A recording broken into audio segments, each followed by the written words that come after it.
What's going on? What's going on? What's going on? What's going on? What's going on? What is going on? This be your boy, Scotty by Nature TV, and we're here for another live version of Yes for the Mess. Yes, we are in the building. We are here. We are here. We are here. In the words of one of my favorite people in the world, which is Armand Wiggins, get in here. Get in here. Get in here. It's time for a legendary show. I always got to pay my. But what are you guys doing? I know that it's late. Okay, it's late for some of you. It's like 9:45, whatever. But child, I was sitting up here watching somebody else's panel, and when I was watching their panel, I wound up being like a couple of minutes late. So for those of you who are talking shit about me being late, that's why I was late, y'all. But make sure you guys are liking the video as y'all are walking in. Okay, make sure you're liking the video because we're at 77 people that are watching, but 24 people liking the video. So we need to get up to at least 100 likes by the time my end is. Okay, so before we get into what we got coming up on this live, because we're gonna have a little bit of a listen and a stop, a listen and a stop. We're going to be listening to this interview that OG from Basketball Wives did with the king of reality TV himself, and that is Carlos King. Now, before we get into any of that, we're going to go ahead and talk about what we got coming up this week. Tomorrow is the 12 years of Scotty by Nature TV. Tomorrow makes 12 years of me being on YouTube. I will be doing a live tomorrow night, right after my interview with Letitia Pearson, Bill Collective, okay? So be sure to tune in not too long after that. We'll be going live. I may have like a couple of my friends from YouTube to come on, such as like Chef Dun Dun, Jeremy, T, Josiah, some people from the Justice League, like a couple of people that are near and dear to me will be coming up there. But I think the first like hour it'll just be me talking about my journey and having people that watch my videos come up and speak as well. This video, what is live, was very much so a last minute thing. I did not know that I was going to be going live, but I felt like I had to do something for my 12 years. So yes, 12 years, 12 years, 12 years. So that's pretty much it. And on Friday night, Boys Night Out will be returning for a sixth episode of the season. You guys, we are halfway at the end of the season. We only got 10 episodes, so we're already at episode 6. So be on the lookout for that at 9:30 Eastern time. We're already getting the show together. So yes, God, be ready. Be ready for that because we're gonna have us a great time. We haven't done a show in about 2.5 weeks. So you know, we ready. We're gonna give y'all a great, fun, and shady show. Okay. And not to mention we have Who Was Wrong. I've been uploading the episodes of Who Was Wrong. I've already uploaded 6 out of 10 already. So yeah, so I'm already getting ready and I'm filming Young Fresh and New. I've already filmed the first 2 episodes of Young Fresh and New this week. That will also be airing on the same weekend as Who Was Wrong. So yes, be ready for Young Fresh and New. It's going to come out. It's going to be every Saturday morning at 11:15 a.m. Central Time, 12:15 p.m. Eastern Time. So be on the lookout for that every Saturday morning. And Who Was Wrong will be every Sunday morning. Okay. So if you want to know, if you did not see Who Was Wrong the first season, go on over there to the Who Was Wrong playlist, and then y'all will see it for yourselves, honey. Okay. Now we're at 87 people watching. Okay. And we at 45 likes. Get those likes up. So we're gonna go ahead and we're gonna get it popping. So okay. Um, Let me see. He needs to be celebrated. He has been in this game for a long, long time. Thank you, Scotty. Dun dun is a mess. So we're about to go ahead and get into this now. As you guys already know, I am a big fan of OG. You guys already know that. You guys already know that I've been pro OG from the very beginning. Y'all know that I have been doing many videos in support of OG. You feel what I'm saying? Like I've always been pro OG, always been ride or die for OG, always. Depending on how long this live goes, I just might allow you guys to call in. If not, um, I'll do another lit live chat for you guys to call in. But right now, I'm not really sure because I do need to get me some rest because I got to get up early in the morning. So me doing this live right now was basically a stretch. Anyways, but yeah, but I've always been Team OG, always have been Team OG, and I've always never been a fan of the way that OG was treated. Okay, never been a fan of that. So tonight we're gonna listen to Carlos King's interview with OG, but we're gonna stop at certain points where we're going to discuss what's being said. You know how we do. Y'all know how I do. Like I do the live commentaries and stuff. It's going to be just like this. So when it gets down to a specific point, we're going to stop and we're going to discuss, and then we're going to keep it moving. Okay. So with that being said, we're going to go ahead and we're about to go ahead and get into it, y'all. So we're about to go ahead and play it for you guys. Okay, we're gonna start off with the very first thing that they talked about. So let's get into it. And like I said, it's over 100 people up in here right now. Make sure you guys are liking the video. And before I play this audio, light up this chat right now. I don't want to see nothing in the chat but a bunch of fire until I play this. Light up the chat right about now. It's 52 likes. Make sure we get up to at least 100 likes before we get up out of here. We had 97 people watching and we only got 52 likes. Get those likes up. Now light up this chat so we can get this show going. Light up the chat. And if you are a part of the replay gang, if you don't want to see none of this, just fast forward to what's really important. Okay, so make sure you guys light up this chat. Light up the chat right now so I can start the show. I don't want to see nothing but fire. Go ahead and light up this chat. Yes, honey. I see y'all lighting it up. And let's get into it, y'all.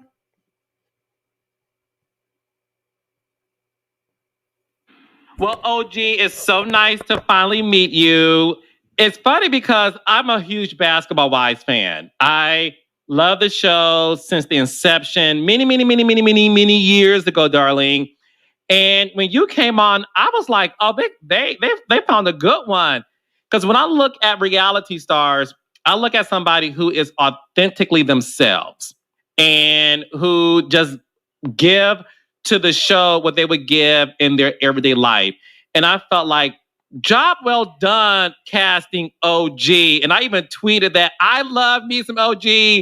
And the reality fans was like, Carlos King, create a show for OG. We love her too. So I was like, okay, so we all love OG.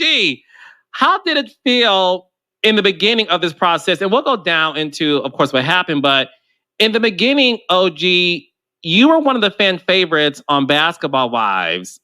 What happened to where you're no longer on the show? Okay, so I think that for me as a public figure, it's imperative that certain things are told from the horse's mouth. A lot of rumors were sparked from my first season. Oh, OG's not returning, she's fired. Again, my second season, OG's not returning, she's fired.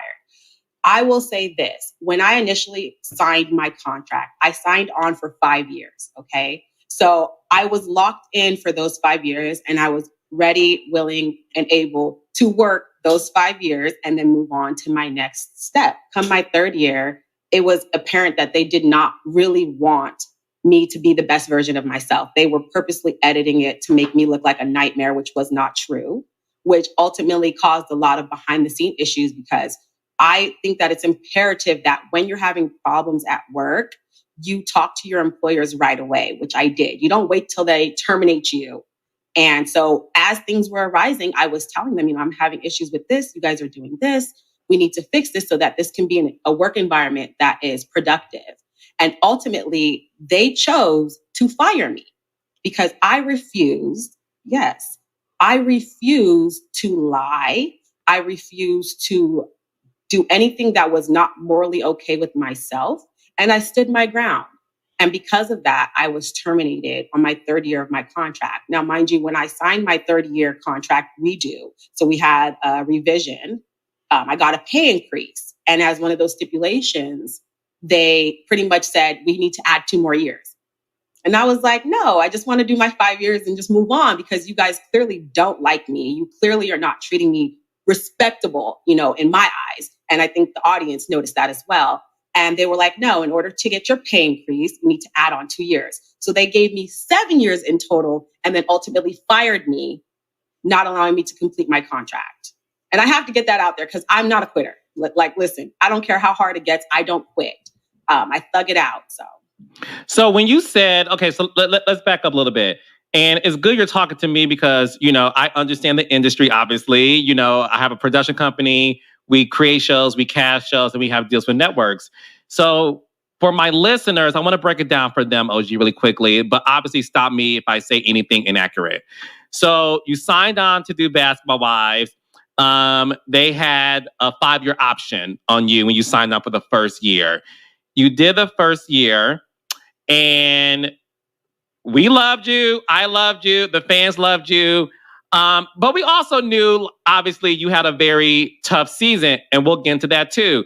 But you signed on to do a second season, and then what happened your third season of wanting to do the show where you said that you were fired? Did they fire you because you didn't sign the contract to have the additional 2 years? Did they fire you because are you alleging that they wanted you to say something that you weren't comfortable with? Like, what do you think allegedly was the reason behind you being let go? Okay, so first year, like you said, was rough. I got very horrible edits. They kind of tried to cut me out of the scenes and what have you. Okay, no problem. Second season, every time you saw, as you know, Carlos, being a producer, we have wins. Like when you're going against your castmates, certain castmates will get W's and certain castmates will take losses in these combats when you're verbally going at each other. Okay. So I clearly was having multiple wins against the collectives, and I had no idea that they were setting me up every time and failing miserably every single time. And that was making them uncomfortable. We were shaking the table too much. Myself, my man, my team, people who were team OG were like, dang, they keep putting her in these situations. They keep calling her ugly. They keep calling her this, that, monkey, gorilla. And yet she still keeps coming back with facts. I mean, you're searching to try to see if my real Louis Vuitton is fake. Facts. Here are my receipts. And they didn't like that. So they could not get the wins for their favorites like they wanted to. A big issue on our show is that we have an executive producer who is also a cast member. So anyone who kisses her ass is going to get access to information they should not have access to. They should not have access to my contract. They should not have access to how much I'm getting paid. They should not have access to what's happening in my separate scenes when they're not present, but they did. However, I did not have access to any of this information. So when you see me reacting to everything that was done to me, I was literally caught off guard every single time. Nobody helped me. Producers didn't take me to get prints in Costa Rica. I didn't get to go print up receipts. You see me say, let me go get my phone. That's because I was told by production, leave your phone in the car. So I left my phone in the car. We all did, except Jackie. Jackie had all 2 of her phones on her and she was recording on her little end. I left my phone in the car. So when this person was like, you're my ex, okay, cool. Let me go get my receipt. And they didn't like that. So ultimately what happened was I got sued. I don't know if you guys remember. I received. Let me stop it right here for a second. Let me stop it right here. Because a lot of the times when we're sitting up here and when we're talking about OG and the treatment that she received on the show, a lot of the times people are so quick to say that we are victimizing her and that we are not holding her accountable for the behavior that she displayed on the show. Did you not hear what she just said, though? She was saying that they had access to her contracts. They had access to what was going on in her own individual scenes. But yet, she didn't have any access to what the hell they had going on in their individual scenes. She didn't know how much money they were making. She didn't know what was in their contracts. She didn't know any of that because she wasn't privy to that information. Because they got an executive producer, Bashandia O'Neal, that is a cast member and a producer. And everything should go her way. It's all about Shawnee and how Shawnee feels. It's all about what she wants and what she gets. It's all about who she likes and who she don't like. And everything that OG is saying, I've been saying it from the very beginning. Now, everybody knows that I am an avid watcher of Basketball Wives. Most people found my platform because I was reviewing Basketball Wives. And every single season, I have always called Shawnee out for her behavior. I have always called Shawnee out for the favoritism that she shows to certain cast members. I have always shown that. 82 likes, 169 people in the chat. We need those likes to go up. Make sure those likes go up. This video deserves to be seen and deserves to be in the algorithm. Get those likes up, honey. Get them up, get them up, get them up. Okay, period. Get them up. 82 likes and 171 people? No, get them up. However, I never knew that people were looking at her contracts and they had no business looking at them. I gotta rewind that part back some, y'all. Let's listen to that part again.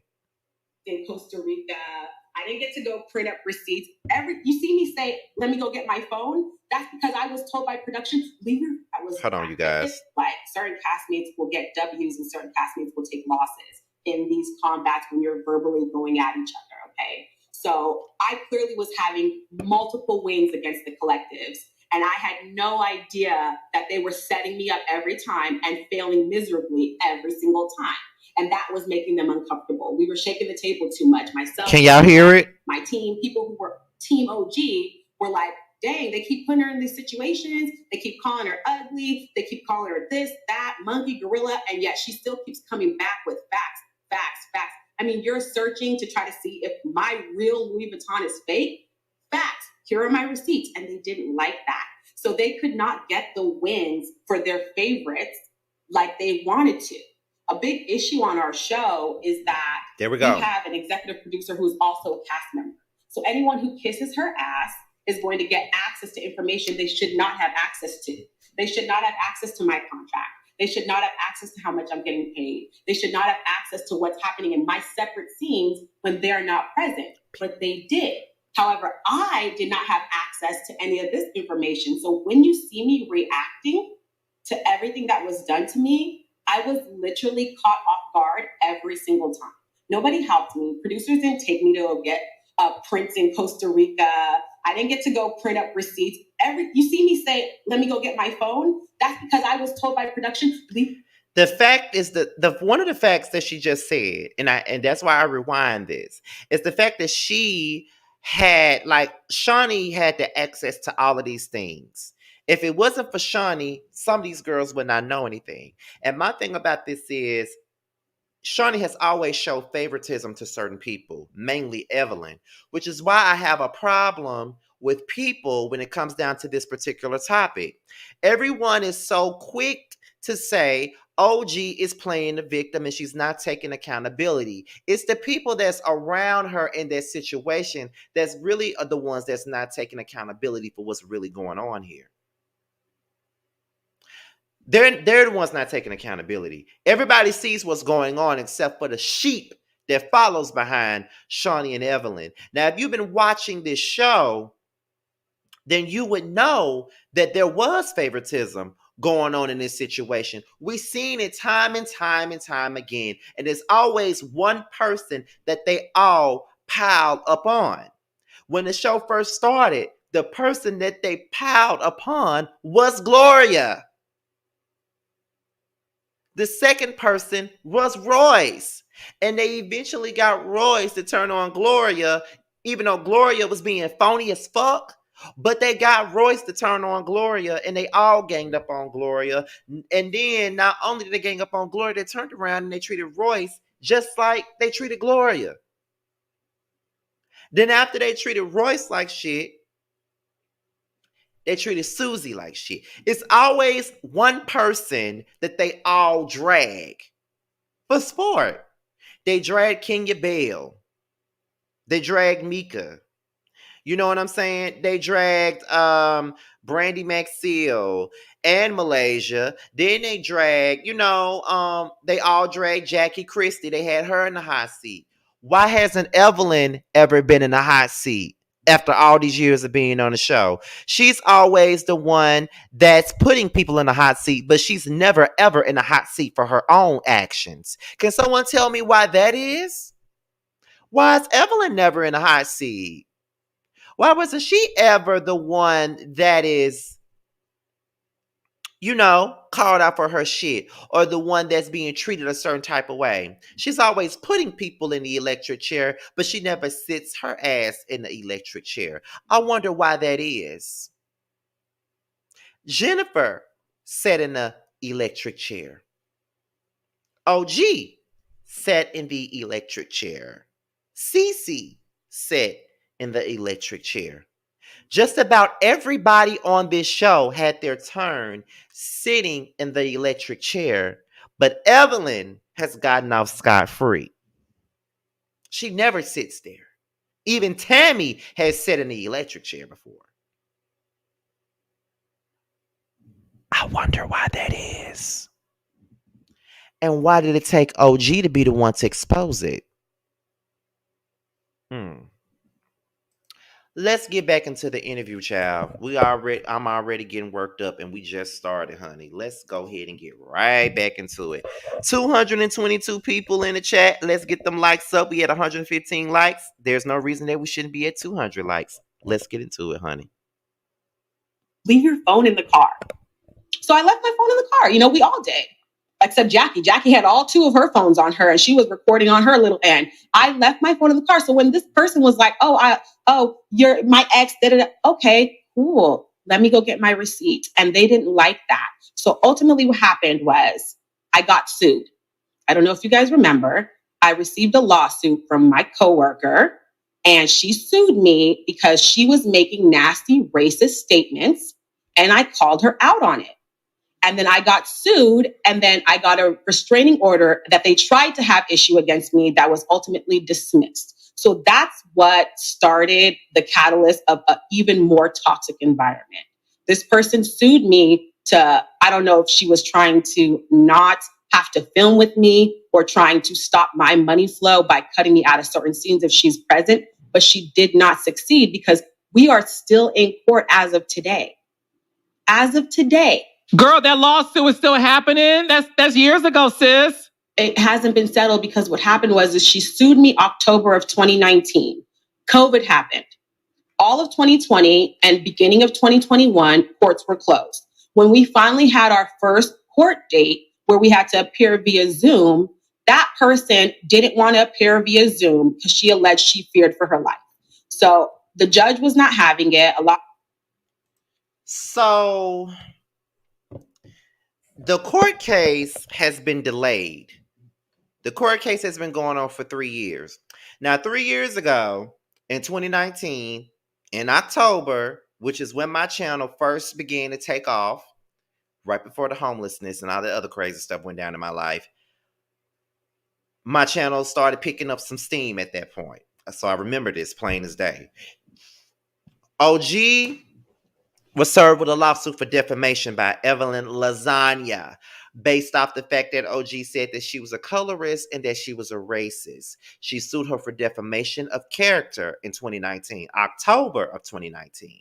In 2020, we already know that COVID had hit early on in 2020. Everything was shut down, including the courtrooms. It was time for them to go into court in 2021, where they were going into a Zoom call, and Evelyn did not want to do the Zoom call because she, quote unquote, feared for her life. How do you fear for your fucking life over a Zoom call? You really laying it on thick. Wasn't you the same one who hit Jennifer upside the head with a clutch purse and you went out yelling, "You ain't about this life. You ain't about this life. You ain't about this life. You ain't about this life."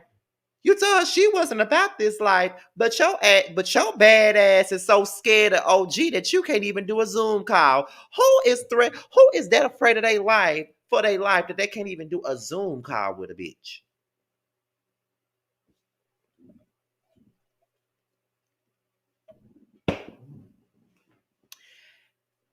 Not Billy Badass. Not the main one who's ready and willing to run up on somebody, picking up plates and bottles and drinks and all types of stuff and bushes and shit like that. Not that girl. Not that girl right there. Not the one that's always ready to fight somebody. Not her. Not her. Always ready to fight somebody. Always ready to fight somebody. But you scared for your life over a fucking Zoom call, girl? Are you serious right now? You can't be. You feared for your life over a Zoom call. You feared for your life over a Zoom call. The fact is, you know you don't have a case. You know you don't have a case.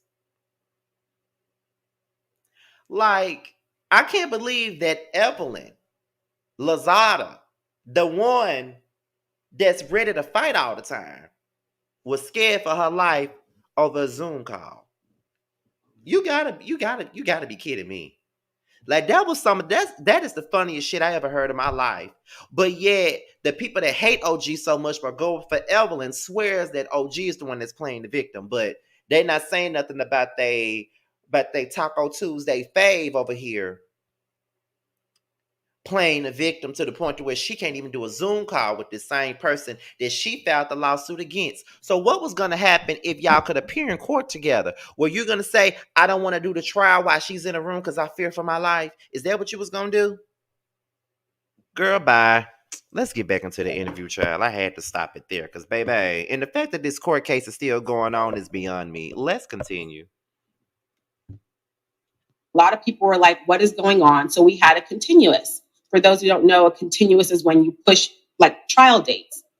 Now come to 2022, our trial date was set for this December. This person, Lazada, has literally changed attorneys 3 times. She had her first attorney, who actually used to be Jen's divorce lawyer. I don't know what happened, but that relationship dissolved. Then she asked for a document to be able to represent herself. So then she was now her own attorney. That lasted for a few months, and then that was dissolved. And she just now hired a new attorney and asked for the court date to be moved to June of 2024. Oh, okay. Wow, OG, this is a lot. So let's unpack this a bit. So this lawsuit is still ongoing because obviously, this person alleged that you made comments that she was racist, said these racist things about you, and allegedly she is saying that she lost deals because of these allegations. Is that the merit of the lawsuit from her point of view, allegedly?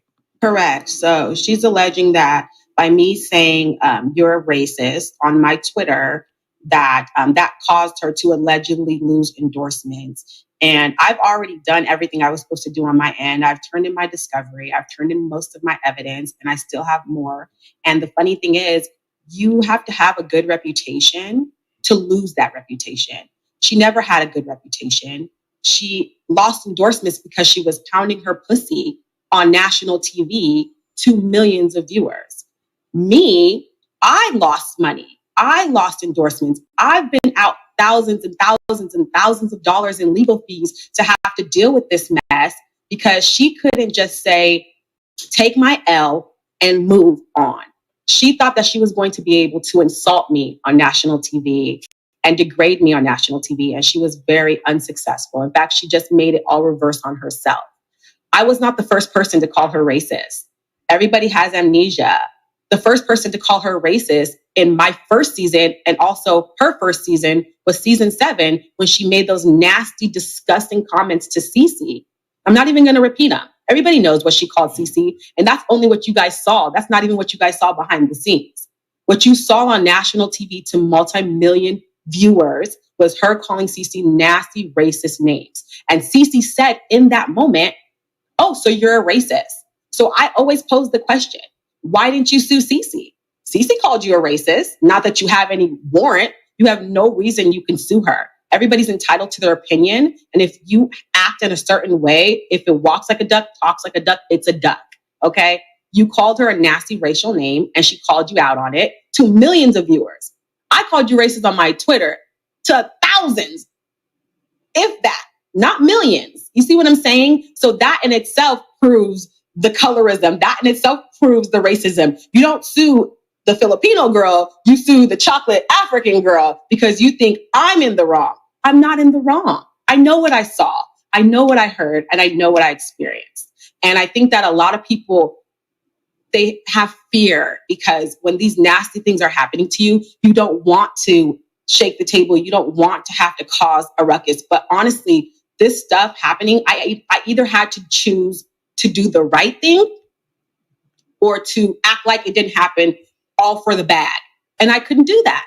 It just morally was not okay for me to say, okay, they could be racist in the environment and I'm just going to get my money and leave. No, we're going to talk about it and you're going to stop or leave. I'm not the racist one. I don't have a problem. I like the way I look. I never commented on their appearance because I'm not attracted to females like that. So what's the problem? It's not my issue. It's their issue. All of them. And do you think? Okay. Okay. So the racist comments. The racist comments. Period. Okay. Now we already know that when it came down to Cece, Evelyn called her Ling Ling. And when she called her Ling Ling, Cece called her a racist to her face. And Shawnee laughed when Evelyn called her Ling Ling. A prime example of a cast member being an executive producer who doesn't know how to put that executive producer hat on when it needs to be put on. She only puts it on when it's people that she don't like or that her best flunky likes. You feel what I'm saying? So she thought it was funny when Evelyn called Cece Ling Ling. But let somebody else had done some shit like that, she wouldn't have been here for it. You feel what I'm saying? Or she would have pretended like she was above it and that this is not what the show is about. Now, when OG comes out and call her out for being, racist and being colorist, now it's a big deal, and now she wants to sue her for defamation. Now, people wanted to say that it wasn't colorism when Evelyn, used the gorilla or the chimp emoji to describe OG. That's exactly what the fuck it was. I'm so sick of people trying to act like they don't know what the fuck going on. They know what it is. They know what it is. That shit is colorism down. Anytime you call a dark skinned person Mighty Joe Young and all that other shit, that is an indication of colorism. You're trying to say that because they're dark skinned, they look like a damn monkey. It's so like people be so quick to call out racism and stuff like that, but when it comes down to the colorism factor, everybody wants to pretend like that's non-existent. Like there's so many things that is colorist that we did not know was colorist because we were so used to saying it. And I had to check myself on certain things that I even said. Like growing up, people used to say my hair was nappy when I didn't have a haircut. And I said it on the video one time.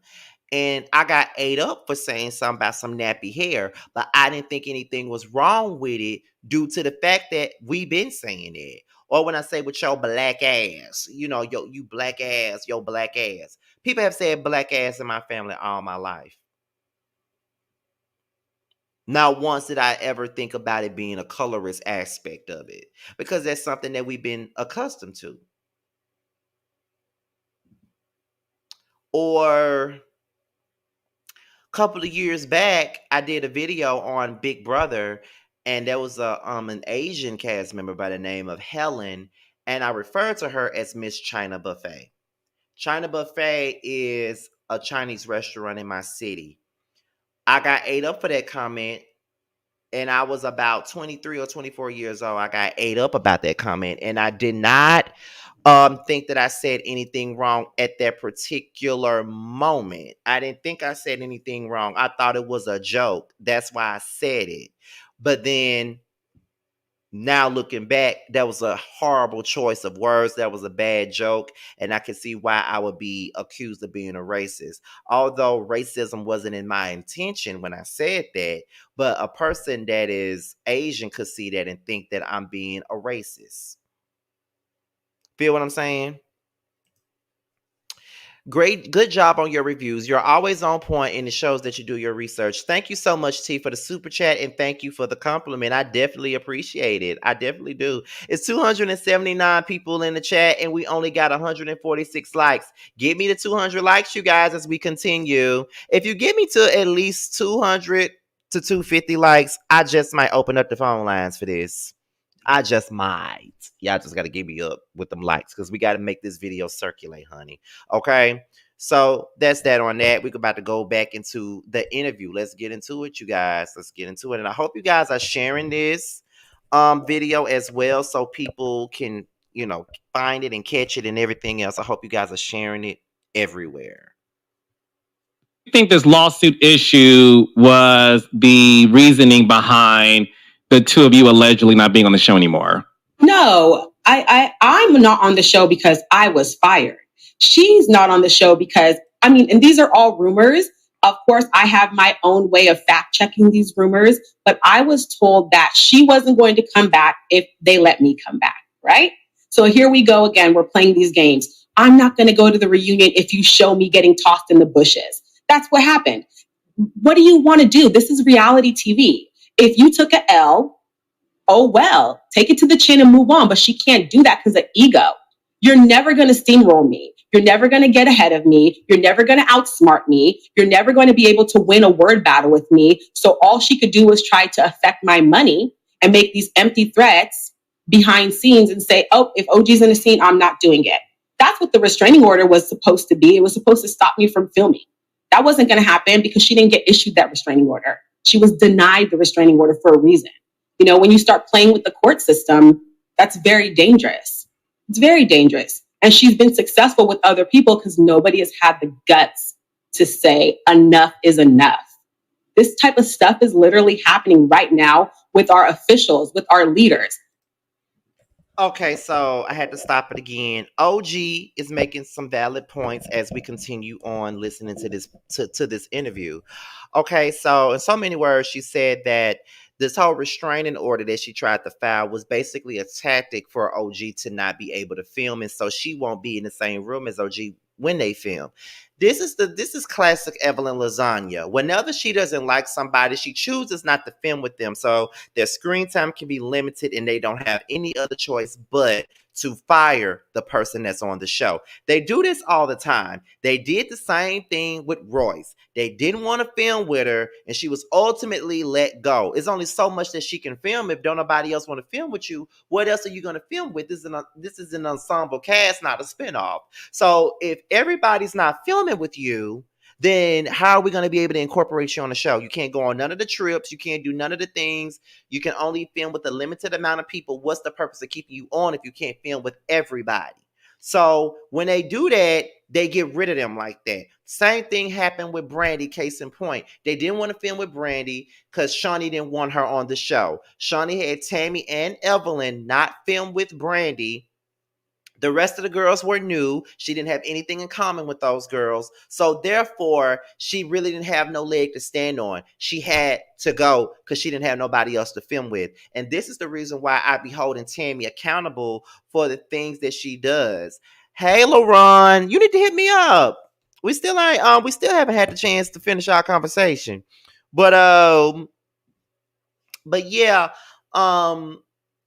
that's why I give Tammy Roman the business, and a lot of folks get upset when I call her out and hold her accountable because she's no longer on the show and she's now, thriving outside of the show. But regardless of the fact that she's thriving outside of the show, that does not reprimand her from being called what she was, and that was a bully, that was a follower. Once she got to be close with Shawnee and Evelyn, once she got up in their crew, she became a pit bull for them. She became a do girl for them. She became a muscle for them. And I'm going to stand on that 10 toes down. I don't care how nobody feels about it. That's just the way I see it. She became a attack dog for them, and they loved every second of it. And they had her doing all types of shit for them. She's the reason her saying, I don't want to be around Brandy, that was a tactic to say, my boss don't want Brandy on this show, so we're going to use the tactic of, I don't want to be around her as a storyline, so she can't be around everybody.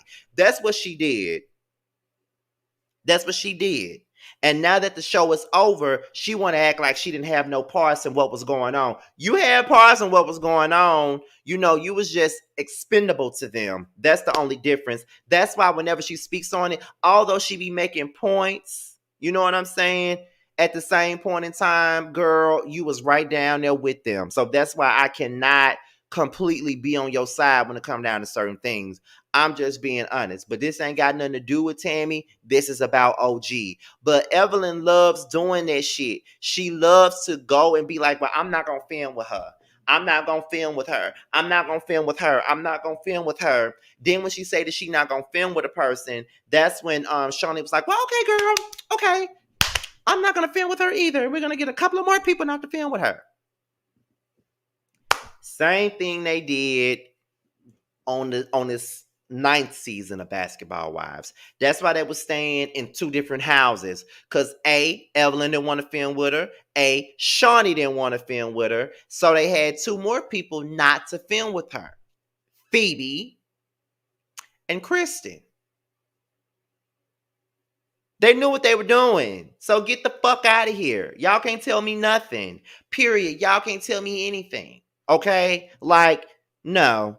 But we're going to get back into this, y'all, because we got a lot more to uncover and to tend to discuss. Let's get back into this, you guys. Let's check that out. Let's talk about it. Not too long ago, a Latina lady was caught on a recording calling a young Black child a monkey and also saying that one of our other officials is with the Blacks. That's the mentality. So we're not going to pretend like it's not happening. It's how you thug it out and how you address it. I think I addressed it the best way I could with the best evidence I could do it with. And I have no regrets. None. I never understood why you were labeled ugly. Look, beauty is in the eye of the beholder. We know that. But when I look at you, and I mean this, I'm not just saying this because I'm talking to you. I think you're a very beautiful woman. I really do. You are so smart. You have beautiful skin. You are a light. And you were always enjoyable to watch. And one thing about me producing reality television is the reason why I like creating shows is because I want to show all facets of people, especially Black women. You know, I have a show called Bill Collective, and a lot of people were so happy that we talked about colorism on the show. But also, one of the stars of the show is a very curvy, dark-skinned Black woman from the South. And that was a strong message to send. So I'm all for us breaking down barriers. You being on Basketball Wives always felt was a good look for the show because you were somebody who didn't look like the cast in a great way. And like you said earlier, you held your own. Do you think the issues happen with you and the ladies because on that show, it appears, allegedly, that the new girls get hazed? And it's sort of like if you're the OG of the show, no pun intended, you're a clique. But when you're a newbie, you have to like earn your stripes. Do you think they allegedly picked on you because they were hazing you, or do you think it really had to do with you being a dark-skinned Black woman? To answer that question in its entirety is going to be difficult because that would require me to be in their heads to know what they were actually thinking. So all I can say is this. When I was around and certain girls were not around, we had a lot of fun. In fact, there were many times that scenes that were left on the cutting room floor where like I shot a scene with Jackie and Shawnee. Shawnee was extremely late, so we had to start the scene because we were waiting a couple of hours and they had to get going. So she was upset that we started the scene, but when she got in there, we were laughing, we were shooting pool, it was fun. Why didn't you guys show that? I think that they wanted to perpetrate a narrative against me for their own insecurities. I don't know what their issue is. I don't know why. When I was told at reunion that I wasn't going to be on the stage, that's when I asked. I said, what is it? Is it about my melanin? Is it because I live in my color and I love it? Like I was literally genuinely asking Mark Lamont Hill, who is saying these things and what's the issue? What these girls don't know is I'm about relationships. I'm about building and cultivating genuine relationships with good people. And I'm very good at being able to read somebody and react. And I thank sports for that. That's what football taught me, how to read and react. I saw these girls for what they were my first season. I started breaking down every scene like it was game film. And I read and reacted, and I was able to defeat them every single play because they cannot win with offense. That's what they say in sports. It's a known saying. Offense wins games, defense wins championships. I was literally playing defense all the time in every scene. I didn't know who was my allies, and I realized I had no allies. Jackie wasn't my friend. She wasn't going to do shit. Cece did the best she could, but she was already underwater trying to tread lightly and come out of that. They accepted Kristen. She came the same season as me. She came as a package with Cece, and they accepted her. It wasn't about hazing. Now that's the part where I really got to dive into. Now, when she said, and thank you guys, it's 300 people in the chat, but 184 likes. Y'all still ain't liking the video? Go on and like this damn video, child. I said give me up to at least 250. It's 300 people in here. Let's get them likes up. However, now this is the part that I got to dive into. This is the part. Let me rewind it one more time. My friend, with offense.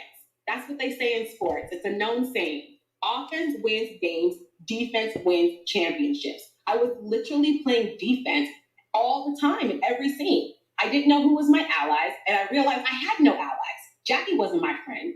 She wasn't going to do shit. Cece did the best she could, but she was already underwater trying to tread lightly and come out of that. They accepted Kristen. She came the same season as me. She came as a package with Cece, and they accepted her. It wasn't about hazing. So when she says that she realized that she didn't really have any allies on the show, she did not. Although Cece was her friend on the show, her real friend on the show, Cece was not going to stand up for her the way that OG was going to stand up for her. Cece was built differently than OG. Cece was very, what's the word I'm looking for? She was not strong enough to defend Cece the way that, to defend OG the way that OG really needed. I feel like Cece was not the right ally that OG really needed. She really needed a Tammy to be her ally versus Cece, because Cece is a good friend of her, but when it comes down to defending her, she really wasn't. Cece is the type of friend that if I'm getting jumped, I'm not gonna call her. You know what I'm saying? Like, that's the type of thing I'm on. Like, if I get my ass beat and I get my ass jumped, I know that I don't need to call Cece for a damn thing, because Cece ain't gonna do shit. Okay, so that's just what it is. You know, that doesn't deny the fact that Cece was a good friend to her, but as an alliance person, you know, just like someone said, she was non-confrontational. She's not a fighter, so she's not going to get the same just due as Cece does from OG. OG was not going to get the same thing back from Cece because Cece is not confrontational. OG is with the confrontation, but Cece is not. So that's why she wasn't a real ally for OG. Now, when it comes down to Kristen definitely was not an ally. Kristen was definitely up Shawnee and Evelyn's ass, okay? She even sold out her own family, that is Cece, to be up these girls' ass. She straight up used Cece for a storyline because she did not have nothing else going on. She used her, threw her under the bus, and sided with the girls that did not like Cece. The reason why I give Malaysia a hard time is because she sailed her own family members up a road just to be up under the same women that did not want her on the show. If we're going to keep it all the way real here, if we're going to keep it all the way 100 here, Shawnee and Evelyn are the same people that did not want Malaysia on the show, but yet she threw Cece under the bus to be with them. That's my problem with Malaysia, and that's why I don't feel sorry for her at this present moment with her getting ganged up on, because not only did she sell Cece up the river, she also joined them in devouring OG. She also joined them in not filming with OG. She also, like, no, I don't feel bad for her, because the same thing that she did to OG, them same women did it to her. They all ganged up on Malaysia. Evelyn told her straight to her face that the only reason that she's here is because they told her that her and Brandy wasn't going to be here. She told Malaysia that to her face, and Malaysia's up her ass and throwing her family up the river, her and Kristen. But Kristen was so thirsty to be friends with these folks because they were the quote-unquote winning team. Really? As beautiful as Kristen may be, her attitude is ugly as fuck. If we really want to be honest and 100% real about it. That's why I never liked Kristen, because she was quick to sell Cece up the river to be cool with Evelyn and Shawnee, the two people that were dogging out this woman that she was friends with. Not only was she friends with, that was her family before the show. Kristen and Malaysia threw Cece under the bus. And you wonder why Byron wants nothing to do with them.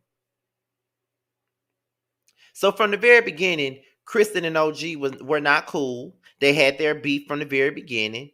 And to be honest, she wasn't going to be her ally anyway. And then you got Jackie Christie.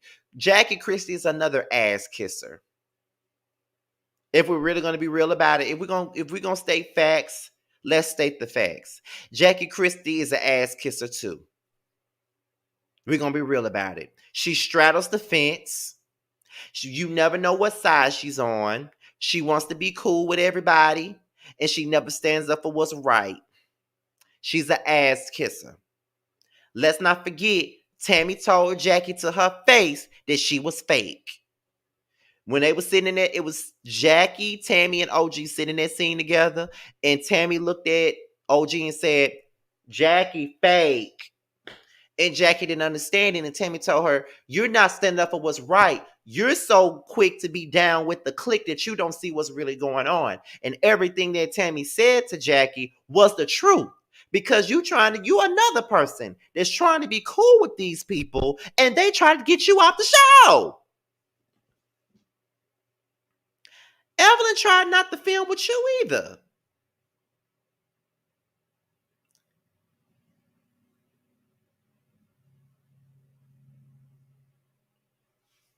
Like, come on now.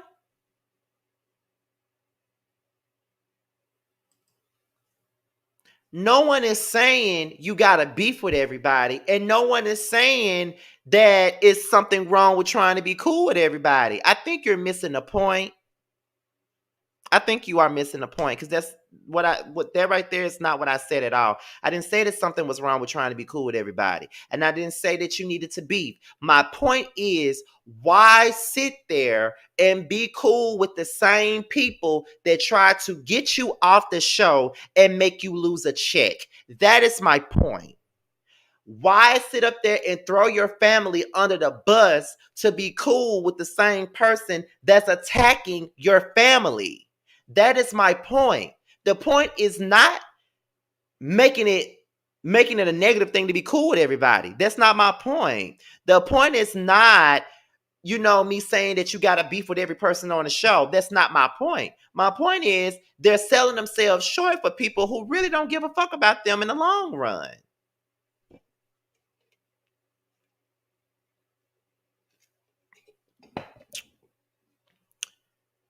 No, you good, Sabrina. You're good.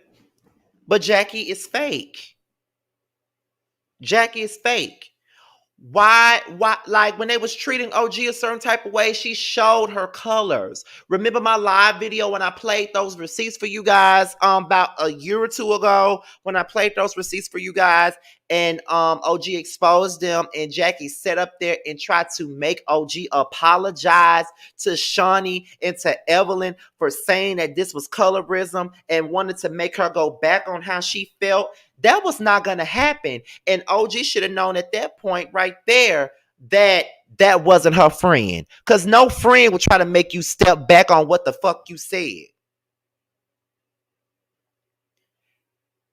Jackie is an ass kisser. Like, Jackie is fake. And the way that she did that and the way that she treated this situation with OG was fucked up. She knew that they was treating her bad. She knew that they was treating her bad. I don't think it's colorism. Okay, that's fine. You don't have to think it's colorism. But I do. Because I know how I feel. I think that it's colorism. The mistreatment is happening to me. But of course, you're not going to understand it being colorism because you treat your own dark-skinned daughter like shit. You got her ostracized from your family and made her feel like you are treating her a certain type of way because of the way she looks. You treat your own light-skinned daughter better than you treat your own dark-skinned daughter. So what the fuck make me think that you're going to understand what the hell colorism is? What the fuck make me think that you're going to see it my way when you treat your own dark-skinned daughter the same way these hoes are treating me?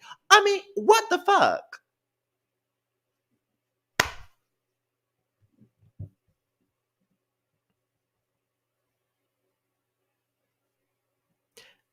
This is, I mean, I'm just being real. And this is coming from a person that actually kind of likes Jackie. But I got to call a thing a thing. I just got to call a thing here. Of course she's going to say it's not colorism. Her daughter accused her of the same thing.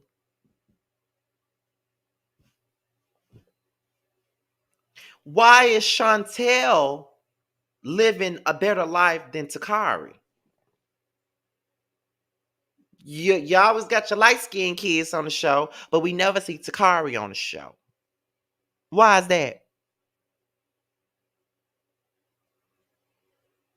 So of course you're going to tell OG, I don't think it's colorism. Of course you're going to think it's not.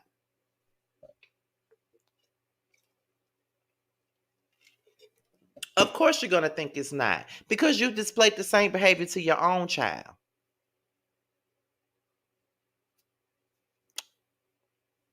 Of course you're not going to see anything wrong with the way they're treating the girl. Of course not. You saw them call her ugly. You saw them make it seem like she was the worst person on the show. And all of that. We can sit up here and deny that it was colorism all day. Like, colorism is subjective. Some people may not think that it's colorism, but it's definitely favoritism. And they did treat her a certain type of way based off her looks alone.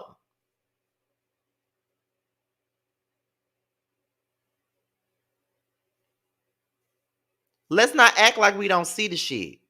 Let's not try to make it seem like OG, like we're victimizing OG and making it seem like she was a perfect Patty and that she didn't get into no drama. She absolutely got into the drama, but the fact of the matter is she was in drama just like the rest of them, but none of them got treated the same way that she did. The fact that they tried to put her, the fact that they put her in a whole nother set because these girls want to sit up here and say, I don't want to be on the stage with her because we feel like she's violent. But Evelyn, in that same season, threw a drink in Jennifer's face and tried to fight her and even got up in Dominique's face. And you mean to tell me, and tried to fight Cece, but yeah, she can be on the set with everybody.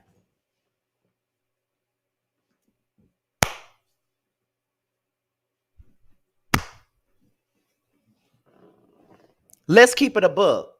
She was violent that same season, but she wasn't put on a separate stage. OG just said that she'll whoop a bitch ass. She'll break a bitch jaw. That's all she said. She said what she would do. She didn't attempt to do it. She said what she would do. But she got to sit on a separate stage. Malaysia threw a whole table at somebody. She still got to sit on the stage. Tammy mushed Mika.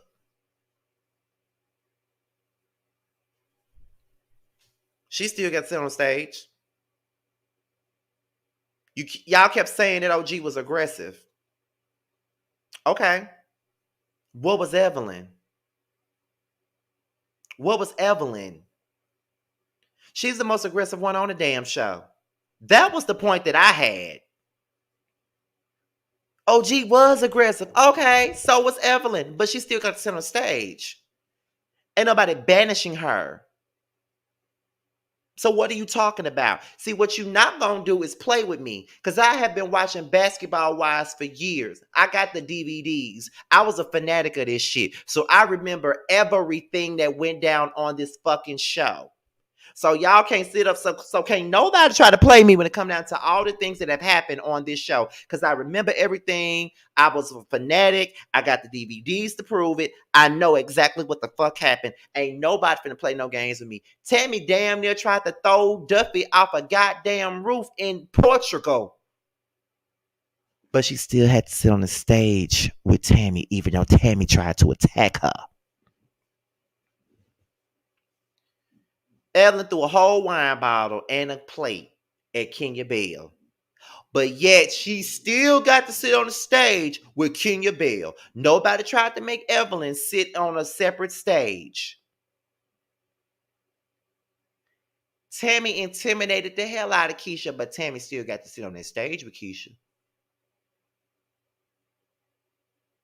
Like, how, like, it's the hypocrisy for me. That's the thing that I don't understand. That's the hypocrisy for me. Y'all want to sit up here and act like, y'all want to sit up here and act like, well, OG was aggressive. OG was aggressive. OG is not a saint. We're not saying she's a saint. That's not what we're saying. What we're saying is favoritism in this building, and it needs to be called out. And we were calling it out before OG came along. We were calling it out when Royce was on the show. We were calling it out when Brandy was on the show. We've been calling it out. It's been favoritism in this building for a long time now. And ain't nobody really just put it out there until OG came along. OG brought light to the shit. That's what happened. But people want to act like they don't know what's going on. But okay, let's get back into this interview, y'all. Y'all got me preaching. Let's get back into this. Where we at? Come on. Where is it at, y'all? Ooh, wait a minute. I hope I didn't fuck up and turn it off. Where is it at? Let me go to podcast. Okay, there we go. It wasn't about that. It was who was going to kiss their ass and who was not. And if I look different and I act different, they have a problem. Yeah, because not to cut you off, Kristen's a dark-skinned woman herself. So it begs the question, OG, in the beginning of your experience, because you're right, none of us are in their head. So I want to respectfully make sure that I honor your experience. So based on your experience, right, knowing that Kristen is a dark-skinned Black woman, you are a dark-skinned Black woman, they accepted Kristen, as you said, and as a viewer, I would say Kristen definitely was amongst, being a part of the OGs and being accepted. One of the things about colorism is a lot of people did not know the definition of it. So I would love for you to define it, because one thing that you said so beautifully is you and Kristen are both dark-skinned women. But you also talked about how Kristen's features are more westernized. You touch on the difference between how dark-skinned people are also treated differently amongst each other. Correct. So that was a big topic amongst the collectives. Oh, what is colorism? What is racism? There is a difference between the two. I don't believe that an actual Black person has the capability to be racist by definition. And what I mean by that is racism is the suppression of one ethnic group. The suppression, right? That is different. You can't really suppress yourself. You can be suppressed by oppressors, but you can't suppress yourself. So I'm going to shelf that over there for racism. When it comes to colorism is within that ethnic group. So this is why people have to understand it is about the pendulum of hues. It is about the features. It's not just about, oh, she's dark, I'm dark, so we both get treated the same or we both get treated differently. What I experienced and what I witnessed was, because I was of a more chocolate complexion and I assigned myself as a Nigerian woman from the very beginning, my features, you can see me and know I'm African. All my life I was told, I know you're Black, but you're different. Good or bad, it's because I have African features. The reason why Kristen was treated different, in my opinion, is because she had more Western features, a more slender nose, what they stereotypically say is good hair, even though she wears a weave. You know, all those different things are what assign themselves with what colorism is. You are treating me different, and you can look at it with slavery. The lighter complected slaves were allowed to go and to be in the house. They were allowed to be seen by other white people as the acceptable slave. Even in slavery, everybody's a slave. Everybody's being treated like crap. However, the lighter one got more favor. Okay. The darker ones were forced to work in the field. The ones with more chocolate hue were forced to be treated worse, were raped, were pillaged. It's disgusting. To say that you don't understand the difference, you have to understand the history of slavery. Colorism is done by our own people, and it's done by outsiders as well. And it's in tandem with racism. They go aligned hand in hand, but they are different with their own definition. So it's important for people to understand that you're treating somebody different based solely on the color of their skin and how dark they are. Thank you for breaking that down. I strongly believe you're not only educating people of our community, the Black community, but you're also educating all communities. And I'm happy that you were able to break it down that way, because I do strongly believe that a lot of people didn't understand the difference. And one thing I always tell people, it's okay to not know everything, but once you do know and have the knowledge and the definition of it, then let's do better. We won't make these same mistakes again. So thank you for breaking that down, OG. Ooh, child, I hate to interrupt. Okay, you guys. So this is where they had a break. So what I'm about to do now is fast forward through this break shit that he got. Hold on, you guys. Yeah. Hold on, you guys. By the way, as I fast forward this, let me let you guys know something. I watched Larry Reed's interview with Nene, and I rolled my eyes the whole time. I just felt like I had to let you guys know that I definitely rolled the shit out of my eyes that whole damn interview, because I felt like that interview was nothing more than to prop Nene up as a victim and her not take any accountability. And yes, I will be covering that interview as well, because I have a lot to say about it. Let's get back into this one.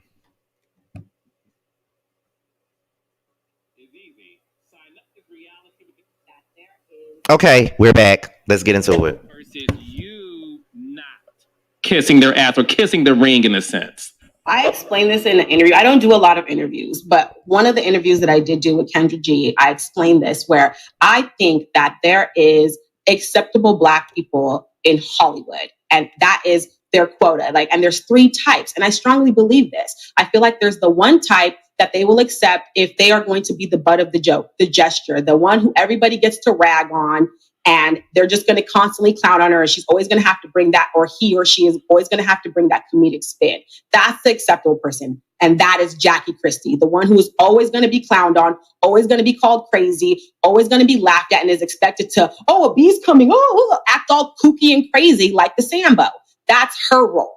Then there's the role of the pick-me, the role of the follower, the one who's going to, yes, ma, yeah, no, ma, yeah, ma. That's Kristen.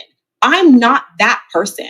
I'm not her. I'm not a person who's going to fall in line with that slave mentality and just do what their masters tell them to do. And that's why she was accepted, because she was that role of the person who's not going to really, really address things like they're supposed to. She's going to do as she's told and fall in line.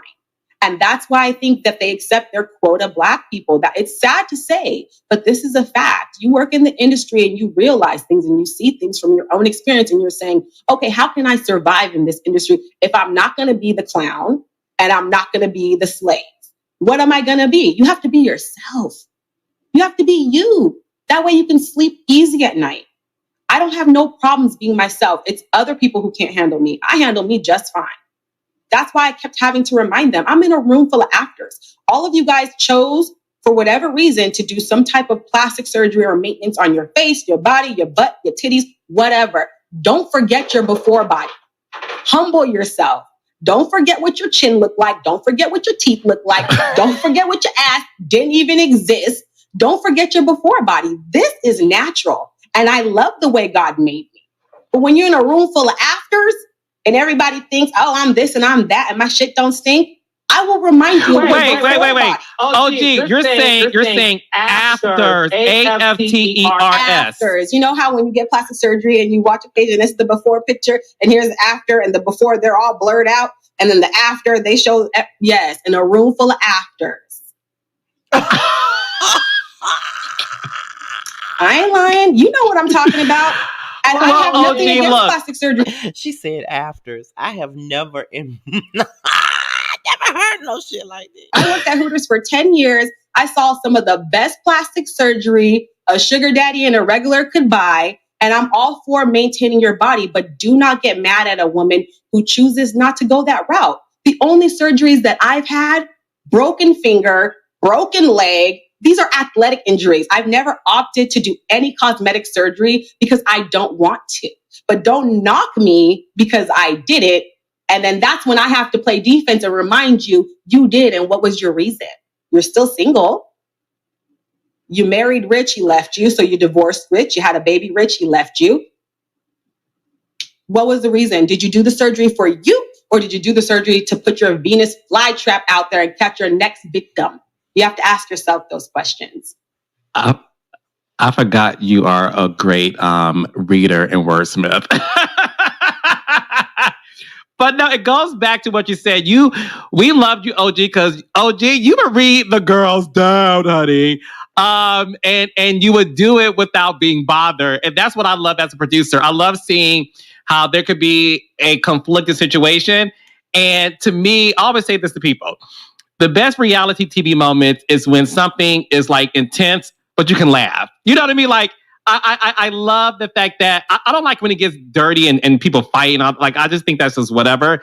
I like it when you can stand up for yourself and laugh and have a kiki. I read you, girl. Let me keep it moving, but you got read. And that to me is what you brought to the show too. So Tammy Roman is somebody who personally a couple of years ago reached out to me because when I showed you love publicly on my Twitter, it did go viral.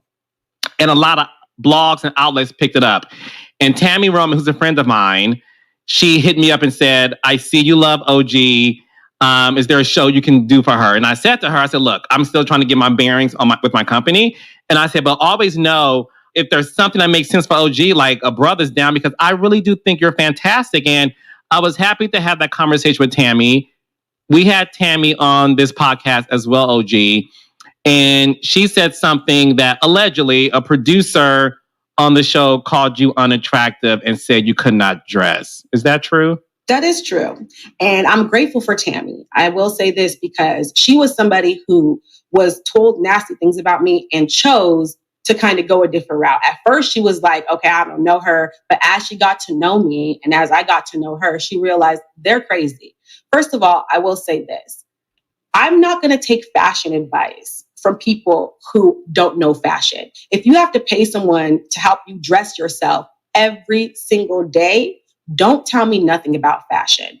I sew, I draw, I actually design. I'm a creative, and they knew this with me going in. In fact, the producer who made that comment, one of the producers, because it was more than one producer that made that comment. The one that I know of that said it to Tammy specifically, I will speak on that producer. That person told me they love that I can do all these things to my face. Of course, it's always different to my face. To my face, oh, da da da da. Behind my back is stabbing me in the back, left and right. That producer told me that, oh, can you sew? I shot a scene where I was sewing. They tried to have me shoot a scene with Malaysia and her stylist friend, and they never aired that scene. You want to know why they never aired that scene? Because I purposely came with an outfit that I made, that I cut and sew. I drew it, I posted it, and then I wore it because they were trying to set me up. Before I even let this continue,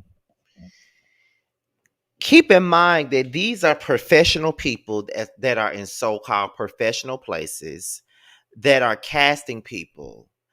And you're going to other cast members calling a potential cast member ugly and that they can't dress. And people feel like that's appropriate and people think that shit is funny.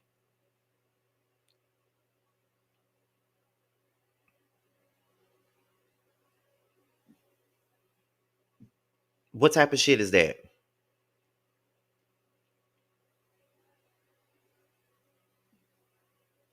Like, I keep seeing people and they keep saying that's not colorism. Girl, you just ugly and they didn't want to fuck with you because you ugly. Y'all sound like a bunch of Erica Banks type of hoes. That's what you sound like. You sound like a bunch of Erica Banks hoes. Y'all know I've been, not really saying the bitch and the hoe word, but I'm going to have to make an exception tonight because I don't like this stuff. I don't like picking on people. I don't like singling people out. I don't like that shit. Like, I don't like that shit. I don't like that shit. I don't like that shit. Hey, friend, what's going on? I don't like that shit. I don't like that shit. I don't like when people try to use the way a person look to determine whether or not they can be around them. Erica Banks is the type of bitch, and I said bitch, to buy her body and then want to turn around and judge people for how they naturally look. Where they do that at? Erica Banks is just what OG said Malaysia is, because we know that was Malaysia shade. Okay, so let's keep it all the way funky. That was Malaysia shade. My thing is, you're just what OG said Malaysia is. You are an after. You're an after. You're the type of person that gets a body, buys a body, purchases a body, your after body, and you think you can go around and look down on everybody else because you got your after body. And I hate it when people constantly say it wasn't colorism. They didn't like OG because she was ugly. So because you deem somebody unattractive, that means that they're supposed to be treated a certain type of way because they're unattractive. That is some bullshit to me. I don't like it, and it's fuck shit, okay? And can't nobody make me feel any different. I don't give a fuck if you think she's unattractive or not. If you think she's unattractive, that's cool. If you think she's unattractive, that's cool. Everybody's ugly to somebody. I've been called ugly by many, many gay niggas. I don't give a fuck. Say whatever you want. It's okay. Everybody's not going to be attracted to everybody. But don't try to use that whole thing as a reason to be like, well, she ugly, so I don't want to fuck with her. Or she ugly, so because she ugly, that's the reason why she's getting treated badly. What type of shit is that? I don't like the way people try to use looks as a way to determine how they treat somebody. If you think somebody ugly, okay, but that don't mean you got to say it. You got to come with it. Just like Mim said, like attractiveness is subjective. Like what? What are you saying? Like I hate it. Like that word "ugly" is the most ugliest word that you can use to describe somebody. It's so ugly. It's so dirty. It's this and that. And like I said, many gays have called me ugly. It's always them feminine ass gays that be hating, calling me ugly and shit. Oh, your nose is big. Your nose is big. You look like this, you look like that. I know I don't look like Lance Gross. I know I don't look like Trey Songz. Okay, that's fine. Never had a problem getting no man. So what are you saying? It be the ones y'all be thinking so fucking ugly, but yet they can get a man and even your man if they wanted to. That's the part that be killing me.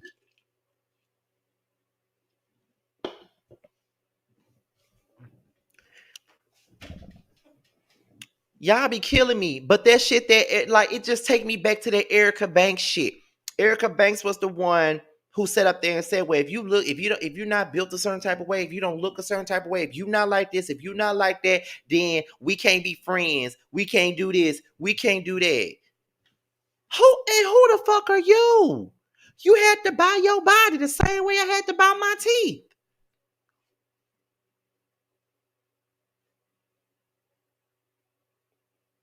Who are you? Yes, we are talking about OG because OG did an interview wrong, Bailey. And I don't have to stop anything. If you want to say she got an ugly attitude, well, say that about everybody else that's on that show. See, that's another thing. Y'all keep it's statements like that pisses me off. She got an ugly attitude. You don't think Evelyn got one? You don't think Tammy had one? You don't think Shawnee got one? All these motherfuckers got an ugly attitude. What are you saying?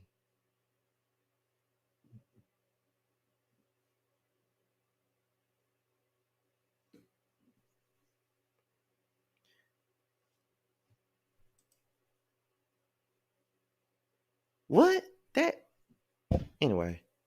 I ain't finna address that. They're calling OG ugly because she has all the self-confidence that she didn't need to pay for. Period. They all got ugly attitudes. That's my point. They all got ugly attitudes. So why is one person being singled out for having an ugly attitude? That's my point. That's my whole point. But we're about to go ahead and get into the rest. Let's listen to some more. Because now I now see a couple of trolls up in here, and I'm about to get irritated. Not calling Rome no troll. Hold on, you guys. You can't teach somebody who teaches you. A creative is the one who sets the norm. Not everybody dresses the same. Look at Erykah Badu. She has her own style, her own way, and when she's wearing it, it's fashion, it's high fashion, it's avant-garde, it's different. The same thing for the next person. But if you just logo, like a foreign exchange student, and you just arrived in the States and you don't know what to wear and what to do, that's not fashion. That's not fashion. And I keep trying to explain to them, you can say I'm ugly. No problem. You can say I can't dress. I've had no problems getting men, okay? Especially the ones that you guys want. I've had no complaints. Kwame's with me. We've been together. It'll be 8 years in December. We don't have kids that are forcing us to stay together. We don't have a marriage that's forcing us to stay together. We don't have child support, alimony, none of that shit. He loves it here. He loves it here because I have everything those women don't have. And that's why they struggle in relationships. That's fashion. Is that what you think is going to get your man? Is that what you think is going to cultivate friendships, whether they're platonic or romantic? Mm-hmm. What's so funny to me, Carlos? Yes. Jen's worn outfits that I've worn. I wore them first. Malaysia's worn outfits that I've worn. I wore them first. But when it's on them, it's because they don't like me. Somebody who doesn't like me, it doesn't matter if I'm wearing it or not. They're going to say they don't like it because I'm wearing it, not because I'm wearing it wrong. These bitches have copied my style, my hair, my phone case. I see it because the public doesn't see everything. Where'd you get that, OG? Where'd you get that, OG? They're in my room when I'm doing my makeup. I had to kick Jackie out like, girl, go to your room. I just want to see how you contoured. When we went to Amsterdam, Shawnee was so mad. I came to Amsterdam in a wig, and that night I braided my own hair. Shawnee and I caught each other in the elevator, and she goes, did you fly in hair and makeup? I'm like, no, I did this myself last night. Are you mad because you're not talented? What do you do? I even helped Malaysia braid her hair. That's why those scenes where, like, for example, that classic scene where Malaysia's making fun of my wig, that scene irritates me. And I'm going to give you some tea on that scene. That scene irritates me because, for one, my reads were all live, okay? I was reading her for filth on camera. She had to read me in a confessional 4 months later. So it took her 4 months to come up with, oh, your wig's in the car. Bravo, babe. Bravo for taking you 4 months to come with a comeback. And somebody probably gave you that comeback. I came to that scene from my full-time job as a corporate executive after football practice. And I told the producers, and this is what really pissed me off, because it was a female Black producer that I told. I said, hey, my wig is not getting tacked down. Does anybody have any glue, anything tacky, even gel, anything? She goes, no, we can just pull it back a little bit and align it with your natural part. Nobody's going to see it. So then we shoot the scene. And I see her whisper to Malaysia. And she whispered to Malaysia. And then Malaysia, you know, when somebody tells you something, she brings her eyes up to my wig. And I'm like, oh, I knew it. I said, this bitch is going to come for me about my hair. After I asked you guys for help. It's okay. I have naturally long hair under here. It's okay. That's not a healthy environment to be a part of, and I feel sorry you have to go through that, because one thing about producing reality TV, it can be intense because you have to be vulnerable and show your real life, and obviously unexpected things happen. Like, we all get that, but it should never be a situation where you feel like every time you go to work, you're going to be attacked by your appearance. Like, that's crazy to me, and a lot of the fans saw that. A lot of the media picked this story up, OG, about what we were all watching on the show, and it became a very hot topic. So much so, Shawnee released a statement, and I think maybe also did a video, if I'm not mistaken, where she apologized to you and apologized to what was going on. Did you accept her apology, and did she ever reach out to you personally?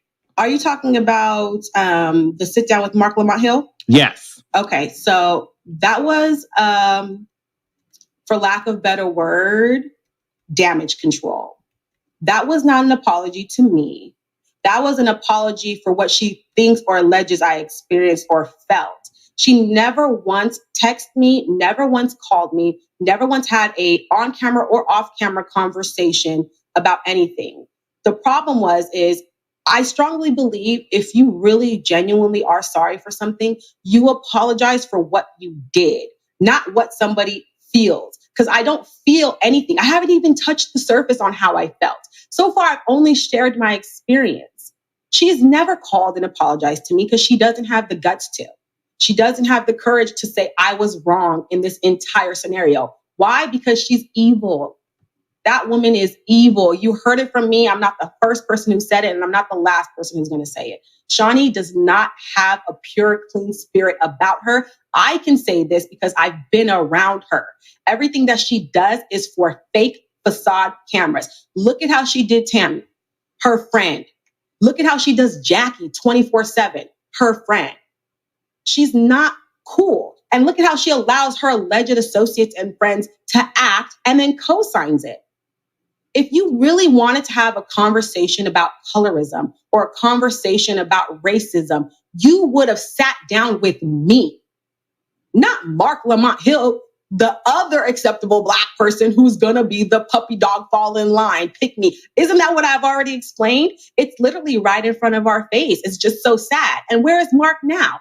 Mark has tried to reach out to me. I will give him that. But I think that he failed all Black women in that instance because he knew what he was told to do was wrong.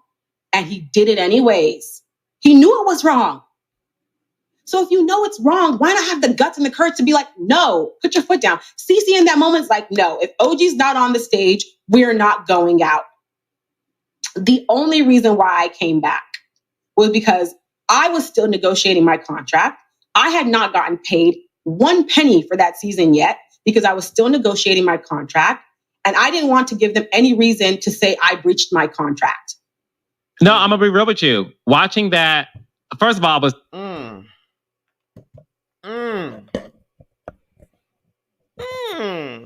Okay, before I get back on the screen, no, Tabby 314, I'm not conducting this interview. We're listening along with the interview that OG did with Carlos King earlier today on his podcast, okay?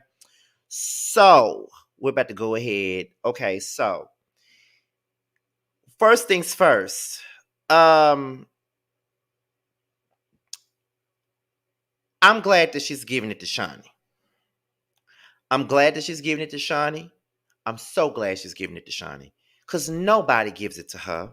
She's always been able to get away with doing bullshit. I've been saying it for years. She's been good with being passive aggressive and getting away with a whole lot of bullshit. And she's been a part of the problem for a long fucking time now. She's been a part of the problem for a long time now. She did Tammy a certain type of way. She did Jackie a certain type of way. Well, still doing Jackie a certain type of way because she not Jackie friend. Let's just be real. She got Jackie in her wedding because she knew that their wedding was going to be filmed for TV and she needed Jackie there to make good TV. Y'all ain't telling me nothing different. Her and Jackie ain't friends like that because I was very surprised to know that Jackie was in her wedding. I was very surprised to know that Jackie was in her wedding. But when I found out that the shit was being filmed for a reality show about her wedding, I said, okay, let's peep game, fool. She got her on this show because she know that Jackie is going to coon it up for the TV for the sake of her show. Because she know that if she ain't got Jackie on the show, this shit going to be fucking boring. That's why she asked Jackie to be in her wedding. Not because they're friends, but because she needed her to turn up for the show. They do. Exactly, Janika. Now she want to be a fake pastor's wife and shit. Now she wants to be Giselle Bryant and all that other bullshit. You feel what I'm saying? So I'm glad. I'm glad that you're seeing it. Like, for real, for real. Like, she's very sneaky. She's very passive aggressive. She pulls strings behind the scenes and keep her hands clean. And people like Evelyn be the ones to take the fall for her bullshit. Like, she sends them out on missions to fuck up shit. And then she sits back like, I ain't got nothing to do with it. I ain't got nothing to do with it. Remember how she threw all of them under the bus during season 4 of Basketball Wives Miami? This was that season where all of those damn, what is it? All of those boycotts and petitions and shit went out, and Evelyn had jumped across the table. Tammy had bullied Keisha. All that shit had happened that season. And towards the end of the season, she sat there with her pastor and tried to say that she didn't need to be around them. These people should have known the entire time that Shani was never with them or for them. At any given moment, she would throw their asses under the bus when it comes down to it. She threw them under the bus in that moment. She was right there participating in the shit. But when the going got too tough, she tried to put all the blame on them. That's the thing that gets me. That's the shit that gets me with this girl. But people act like they don't see the shit. First of all, thank you for the super chat. Scotty, do you think executive producers should be included in their own televised content or no? Shani being in her own project was given irrelevant trying to be relevant. See, the thing of it is, what I don't like is that she's a cast member and the executive producer. It's one thing to be the executive producer, but once you get in front of that camera, you are fair game like the rest of these girls are. You should not get no special treatment just because you are executive producer. Once you get in front of the camera, you are liable to get chewed out by these girls like everybody else. I never thought that shit was fair. Never in my life did I ever think that shit was fair. At any given moment, if Mariah Huck can be going back and forth with Heavenly and all that other shit, you can sit there and go back and forth with these other girls. And this show only lasted one season. That show Ballers Wives that used to come on VH1, Kiafa was on that show. Kiafa, well, who was her husband? Was it Kiafa Vick? Was she married to Mike Vick or somebody? She was on that show. She was the executive producer of that show and had a drink thrown on her. She didn't try to fire nobody. It's people like Shani who want to be on the show, be relevant, and write people's checks, but also tell them what they can and can't fucking do. Who are you? That's my thing. Who the fuck are you? If you can get in front of that camera, you can get this work like everybody else. Why is it that everybody that holds you to task gets fired? Everybody that calls you out on your bullshit gets fired. As much as we don't like her at this point, Gloria called you out on your bullshit that first season, saying how you were using your friends to attack her, which is what you were doing. That's all they did. All that first season was attack Gloria because of the whole thing about Laura allegedly sleeping with Shaq. All them girls on that show did nothing every scene but attack Gloria. Jennifer attacked Gloria. Evelyn attacked Gloria. Susie attacked Gloria. Everybody attacked Gloria based off of how Shani felt about Laura sleeping with Shaq. Gloria called her out on that shit from the very fucking beginning. And on that very next season, nobody was willing to film with Gloria but Susie. And she wound up not being on the show no more, but wound up being on the house, but wound up being on Basketball Wives LA. So then the next person that calls you out on your shit is Royce. Royce calls you out on your shit. And now it's, I don't want to film with her. I don't want to film with her. Now I don't want to film with her. I don't want to address her at the reunion. I don't want to film with her. Now I'm finna get Jennifer and Evelyn not to film with her either. Another reason why I don't be feeling bad for Jennifer, because she was a part of the bullying tactics too. Remember, she bullied Ashley Walker and got her off the show. So you can't, that's why I don't really be feeling bad for Jennifer, because she was a part of the bullying antics as well. She didn't start seeing anything wrong with it until the bullying started coming on her end. Let's keep it a book on that. Okay? Period. So Royce was the next person to call her out on her shit. To the point where they banished her so bad she wasn't going on the trips with them. She wasn't filming with them. It was a hot mess. So then, after Royce called her out on her shit, Brandy called her out on her shit. Called her a bitch to her face. To her face. And she could not handle somebody calling her out to her face. She couldn't handle nobody calling her out to her face. Shout out to the 400 people that's in my chat right now. Shout out to the 400 people that's in my chat. Period, okay? Call her out to her face. And she couldn't handle that. She thanked Brandy for her services the moment that Brandy called her out on her shit. So now after Brandy, there's nobody else that's calling her out on her shit. So now we get OG, someone that's willing to take them all to task. And they start treating her the same way. Crazy. Bullying at its finest. But I'm going to continue to let this play, because I got more to say when I close this out, because it's getting late. So I got more to say after all of this. Let's get into it, you guys. Let me go ahead and play this again. Shout out to the 400 people that's in the chat. I got 266 likes, but 402 people in the chat. Like up this video, child. Like it up, like it up, like it up. Like it up, honey. Let me go ahead and play this again. Was heated that you were allowed on stage because you never physically fought anybody. So I never understood, like, why is she not allowed to be on stage when prior to OG being on the show, there's been tons of physical fights on that show. And people were still allowed to be on the stage. I didn't like that. And I'm going to be real with you. I was so disappointed when you did come back to complete the reunion. Now I hear your reason and I get it, but I like to be honest and talk to you about my thought process. Because my thought process was like, OG, you're such a beautiful woman with a beautiful spirit that God is going to protect you and take care of you. And what I didn't want, OG, and I'm saying this to you personally, I didn't want you to give off the impression that you needed that situation, because you have a lot of ride and dies for you, OG.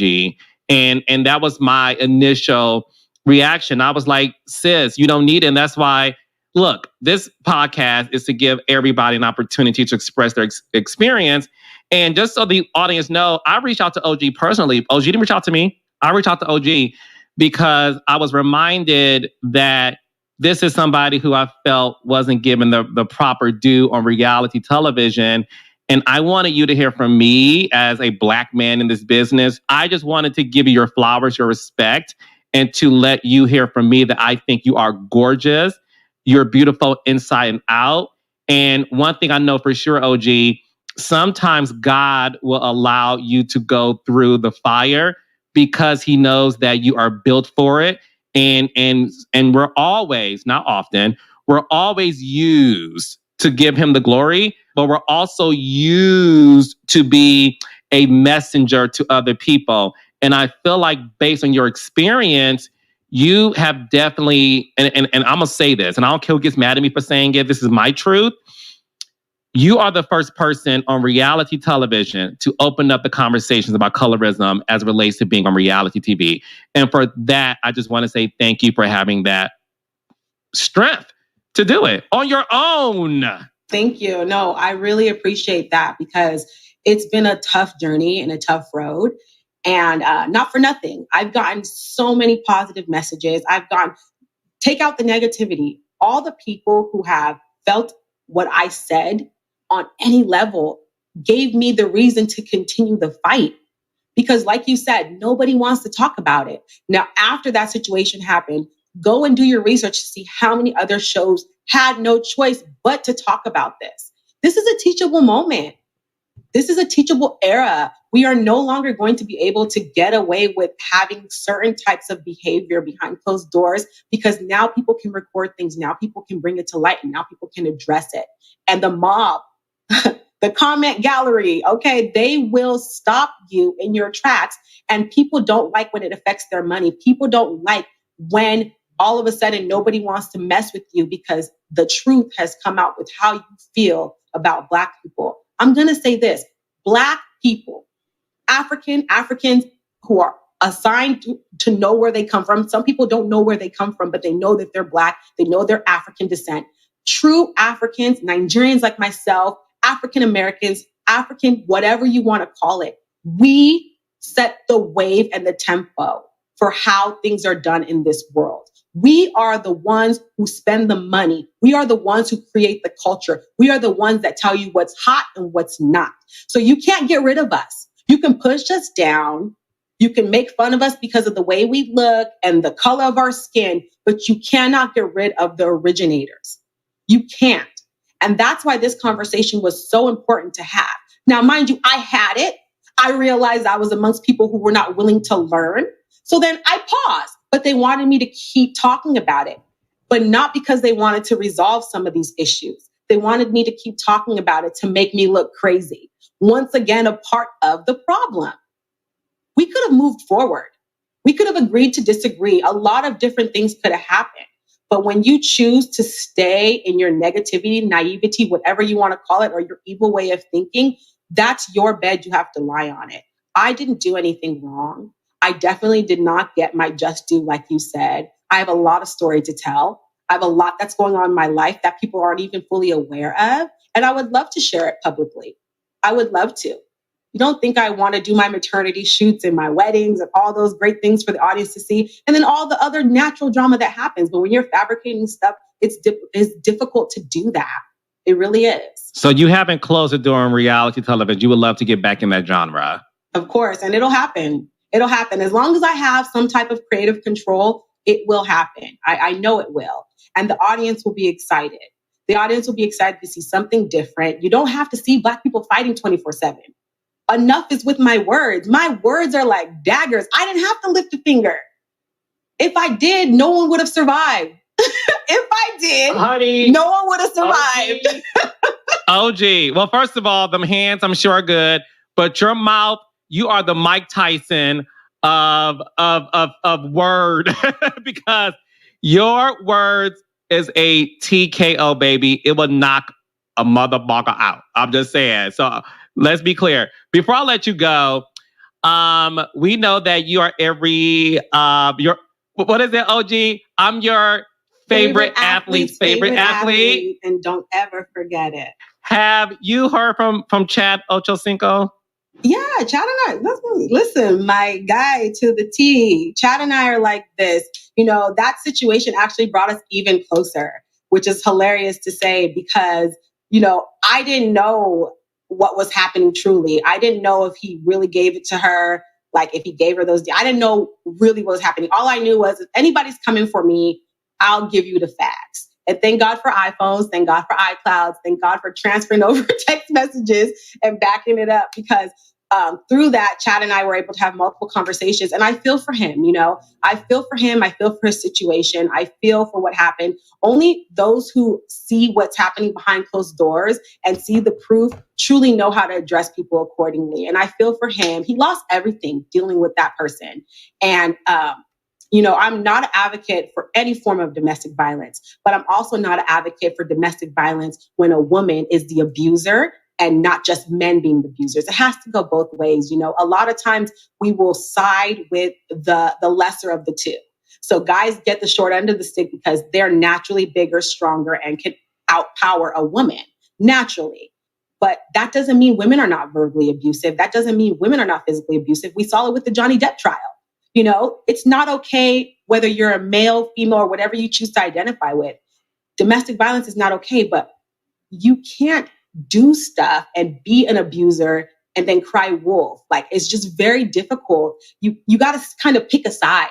If this person is your abuser, don't call them to rescue you if you're in a life or death situation, which we've all seen that other person say. It makes no sense mentally. If this person is your alleged abuser, don't try to keep tarnishing him. But if he also is your alleged abuser, how the hell did you feel comfortable enough to ask him about me? That's what I want to know. That question is yet to be answered, So, and I don't need an answer at this point because I've talked to Chad. He's a good dude, and that's what I love about him. He's kept a positive outlook. He's moved on in his life, and that's what he deserves. He deserves to have peace. But when somebody won't let go because they're still obsessed with that person, you'll see it play out. You don't see Chad sitting in a car crying in a Gucci hat every 2 seconds. You don't see that. That man doesn't have time to do that. He's got endorsements. He's got other things just like myself. I don't always want to speak on certain situations, but sometimes you have to so that the truth is truly out there. I don't want to be sued. I'm not dragging my lawsuit. The other party's dragging their lawsuit. So every day when I'm getting tagged about it, of course I want to talk about it openly. But it's difficult, It's difficult because the mob will try to tell you you're dragging it. You guys are the ones fueling the fire because I know you see what's happening. I just don't get the option to have to reply all the time because if I do, I become public enemy number one when really I'm just simply defending myself. That's why you listen. My advice as the king of reality TV, silence is golden. Not everyone, OG, deserves a response. Child, that's shade to Candy. Because all it does is create more fire that could have been put out. So I appreciate you for just look. This podcast reaches millions of listeners, and I'm happy that you decided to talk to me. I'm happy that I was able to give you your flowers and to do it not just on Twitter, but to your face, because I definitely think it's meaningful when you see the person and you hear the voice of the person saying it. So I appreciate you. But before I let you go, tell the listeners.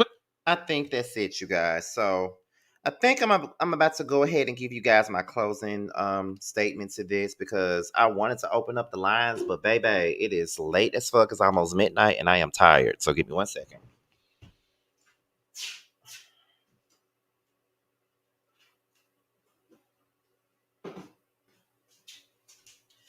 Okay, so y'all already know what time it is. It is time for my closing statement, y'all. Time for my closing statement.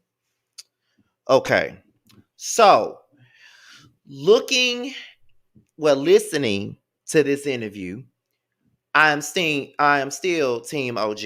Most definitely, still Team OG. Still Team OG. 100% still Team OG. That's never gonna change. Never gonna change. I'm going to always be Team OG. I'm going to always call out the fuck shit in regards to OG. And I'm going to always call out the ignorance when it comes down to this subject. As we already see, there's ignorance already. People are saying we're not obligated to think that OG is pretty. No one gives a fuck if you think she's pretty or not. That's not the point here. That was never the point. No one gives a fuck if you think she's attractive or not. Someone being attractive, someone being beautiful, someone being handsome is very subjective. Their beauty is in the eyes of the beholder. So you can think whatever you want about somebody's looks. No one's saying that you're obligated to say that OG is pretty. Because if you think that she's pretty, you think that she's pretty. If you don't think she's pretty, then that's okay too. No one's giving a fuck about any of that. But we're not going to sit up here and we're not going to denounce or discredit or diminish what it is. There's someone in the chat right now arguing, saying that Phoebe was the only one that said some colorist remarks to OG. She's not the only one. Evelyn called her a monkey. She used a monkey emoji as a response to OG on Instagram. So if you're calling out Phoebe for calling her Godzilla and ugly and dark, what the hell do you think Evelyn using that monkey or chimpanzee emoji as a response to OG? What the hell do you think that is? You don't think that's colorist? You don't think that's a suspect ass comment too? And she called her dirty.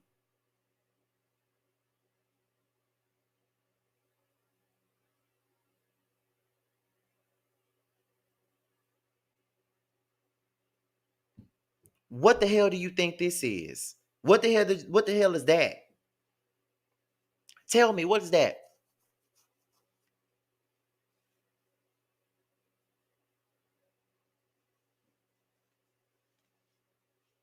I just want to know.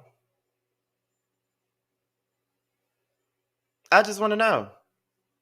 Like, I'm all for calling out the bullshit. Like, I'm all for it. Like, I'm all for the bullshit. I'm all for calling it out. Like, we're not gonna sit. Like, I'm getting sick of people trying to play with other people's intelligence. I'm not stupid and I'm not dumb. I'm not stupid and I'm not dumb. I'm not stupid and I'm not dumb. I might talk a little country. I might act a little ratchet. You seen my Instagram video with me sitting up here singing, I'm FREE, fuck nigga free. That mean I ain't gotta worry about no fuck. Y'all seen all that ratchet shit I do. But one thing I'm not is stupid. One thing I'm not is dumb. I know exactly what I'm seeing. I feel like people really be trying it and they want to act as if we don't know what we're seeing and what is going on with this picture. Seriously. Like, that's just like how people think just like how people think that content creators are stupid and think that we don't see what's really going on. Like, we can see a motherfucker talking shit about you in somebody else's comments, but then they come their ass over here and want to act like they ain't just get through talking shit about you in somebody else's comments and talking dogging you in somebody else's comments and shit like that. Like, I see what you're doing.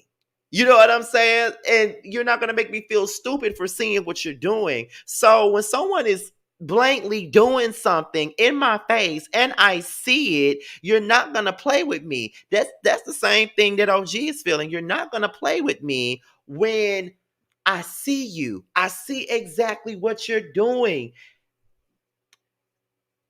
We want to say, well, it's because no one is colorist. She just ugly. That's not true.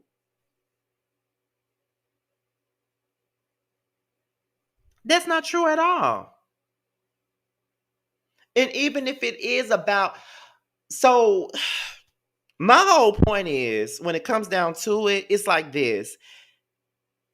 Y'all think, some of you guys think it's not colorist, it's just because she's ugly. Okay, so let's take the colorism out. Okay, so let's say she's ugly. Let's just say that. Let's just say she's ugly. Does it make the treatment right? Does it make it any less wrong because it's just because she's ugly? Does it make it any less wrong because she's ugly?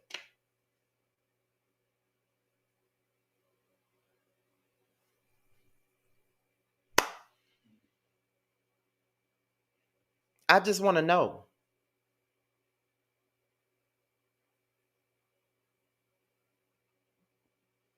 I just want to know. Does it make it any less wrong because she's ugly? Because from where I'm sitting at, it doesn't make it any less wrong. You don't treat nobody a certain type of way just because you think that they're unattractive. That's just not what you do. That's just not right. That's bullying at its finest. Like, that's not cool. Just because you find somebody unattractive, that doesn't make it okay for you to do that. It doesn't make it okay for you to try to make it seem like, oh, well, they ugly, so it's okay. It's not okay. Singling somebody out for the way that they look is never okay. And calling someone ugly is ugly. If I think someone is unattractive, I'm not going to say anything. Because, like I said, everyone is. Hold on, wait a minute. I'm not on Evelyn's side, but I was more mad at what Phoebe said. Okay, but Joshua, you're missing the point. The word, you're missing the point, because yes, what Phoebe said was fucked up. That is true. But you're missing the point here, because you just tried to say that Evelyn didn't say anything colorist nor racist to OG, when in fact she actually did. She called the girl a gorilla on Instagram. She used a gorilla emoji as a way to describe and respond to OG. So Evelyn absolutely said something just as bad as Phoebe did. That's the point that we're trying to screw into your head. Phoebe wasn't the only one that said something fucked up like that. Evelyn, in fact, did say something colorist and racist to that girl. That's our point. And I feel like you're not hearing us when we say that. She absolutely said something colorist and fucked up to that girl. We talked about it on more than one occasion over here.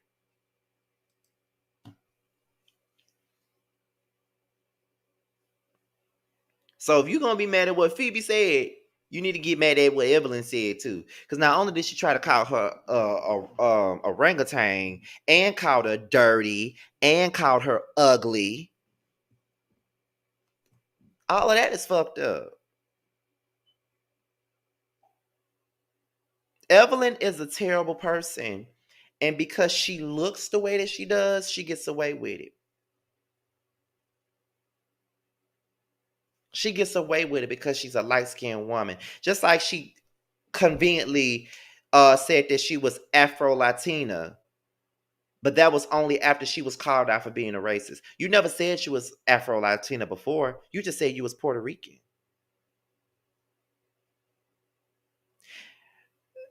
I know that, but child, let's agree to disagree. But that's whatever.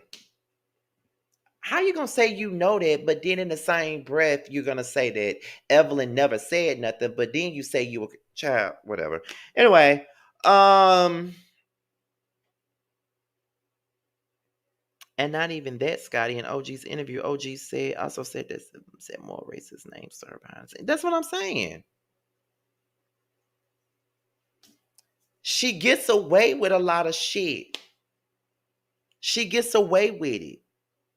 She gets away with a whole lot of bullshit because of the way she looks. But all of a sudden, she's Afro-Latina because she got called out for being a racist. Make that make sense. Make that make sense. Period. Okay. Now it's I'm proud of being Afro-Latina. Girl, the only person that on these reality shows that I ever heard call themselves Afro-Latina is Amara La fucking Negra. It definitely wasn't no fucking Evelyn Lozada. She didn't start doing it until she got called out for her shit. And that's just the truth. Like, get the fuck out of here, girl. Yeah, when I tell you I do not like Evelyn, but she's a terrible person.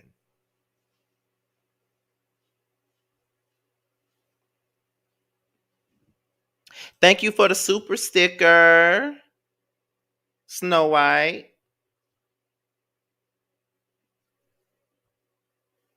Somebody said Evelyn looks like a sexy dolphin. Child, I cannot. So, at the end of it all, I'm just going to close this by saying that using an emoji compared to actually saying something colorist to someone. Anyway, because I'm not doing this, because we're not finna sit up here and gaslight and pretend and play stupid. I'm not.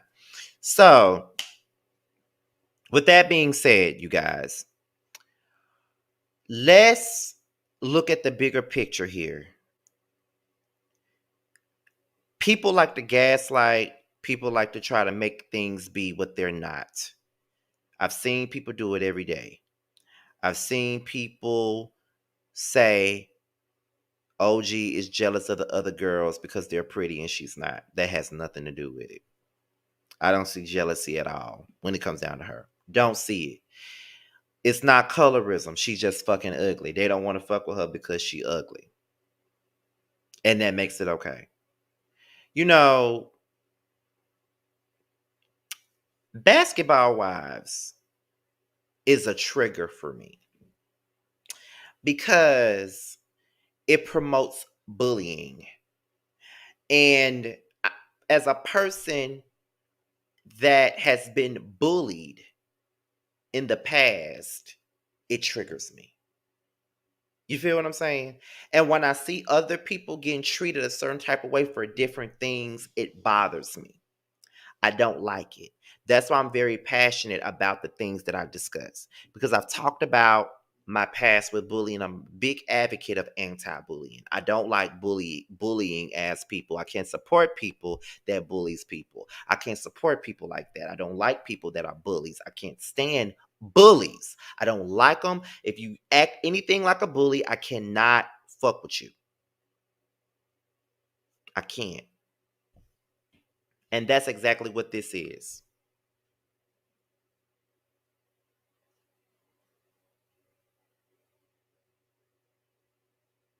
I don't like bullies. I'm just not with it. I'm not with the bullying shit. I'm just not with it. Like I like all that bullshit that people be doing, like all that like you see the bullying shit on YouTube. Like people be doing like bully shit all the time on YouTube. I can't support that. I don't like it. Like I can't. It's just bullying. Like I don't like it. I cannot stand a bully. Like people like I cannot stand a bully. Like, you know what I mean? Like I hate to see people like it like that beef septic stuff. All that stuff is just like bullying. Like, you know what I'm saying? Like that is just bullying. Like bully. Like we finna attack each other all day, every day. You know, like it's just and so when I see it on TV, it just triggers the fuck out of me. Like I can't stand it. And it is what it is. Um Let me read this other comment. I didn't mean to ignore it. It says, Scotty, do you have any more interviews set up with the Chasing LA cast? Probably not. We haven't set up any more interviews with anybody from Chasing LA. Nicole, well, Andre was the last one. Jamar and I did talk about interviewing other people from the cast, but I don't think we are, honestly. The last person that we discussed reaching out to was Rich Bomb, but I'm not really sure. But we're not really.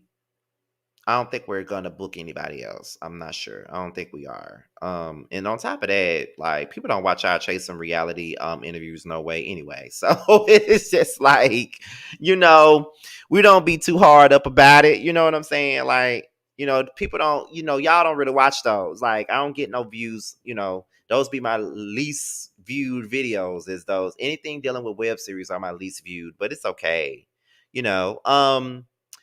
Let's see. Where are we at? Which housewives are you interested in interviewing? Well, if you must know, um I actually reached out to some housewives to interview. I definitely reached out to Drew Sidora. I definitely emailed Candace's people. I think I emailed Wendy Osefo's people, if I'm not mistaken, and Karen Huger's people. Definitely reached out to all of them. I haven't gotten a response yet, but I definitely reached out to them. And I think I reached out to Quad's people as well as Toya's people. I think I could get an interview with Dr. Heavenly because I got a little bit of a pull there. I think I can get an interview with her some type of way. Don't ask me who it is, but I think I got to connect there where I can get that. But yeah, that's about it because, after that, I'm going to be honest with you guys before I go. Wait a minute. Did you watch the baby interview? If so, are you gonna do a lot? I have not watched the baby interview. I have not watched that yet, but I need to.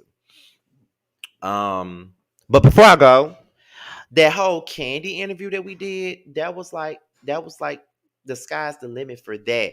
So being that we interviewed Candy, we are like interested in expanding and going into interviewing more people that's on TV and stuff like that. So we're looking forward to doing stuff like that. Like I'm definitely looking to interview more people that's on TV. Like, yeah, I like doing the chasing reality reviews. I mean, interviews and stuff like that. Like, it's fun to do.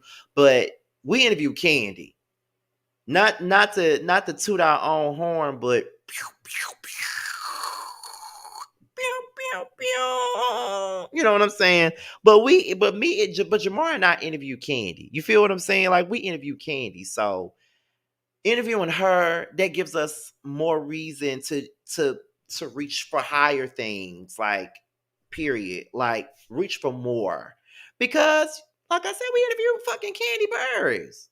That is the biggest. Let me just say this: the Candy interview was our biggest interview to date. Miss Wanda's interview was our highest viewed interview to date. So that goes without saying. So we interview Candy. So it's best that we go and try to reach for the stars for more big interviews. Like period. And we're gonna try our best to do that. Like we're gonna get us a media package and stuff.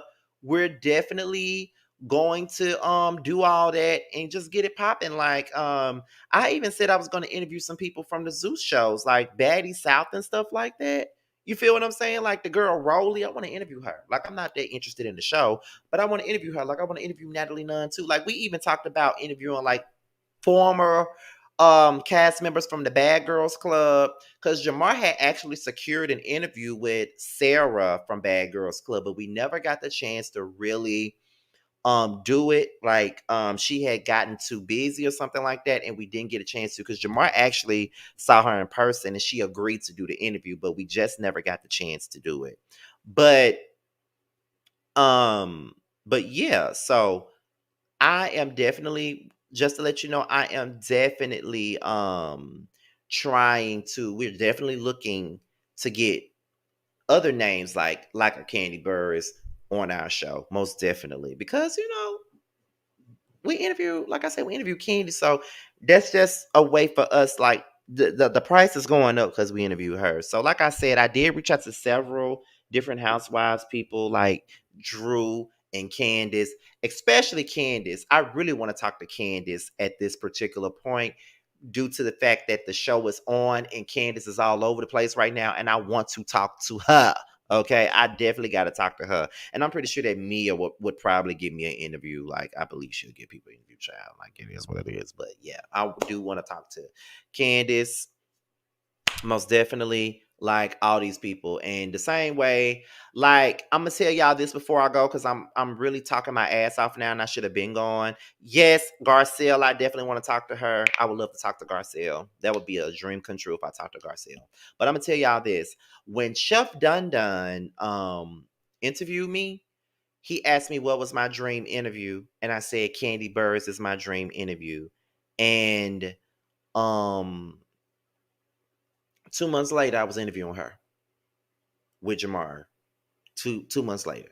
So it goes to show you that the sky's the limit. Long as you pray and you manifest everything, things will happen the way that they're supposed to. Like my channel is nearing 40K at this point. I'm like less than 3,000 away from it, and I'm very happy about that. My channel is doing well.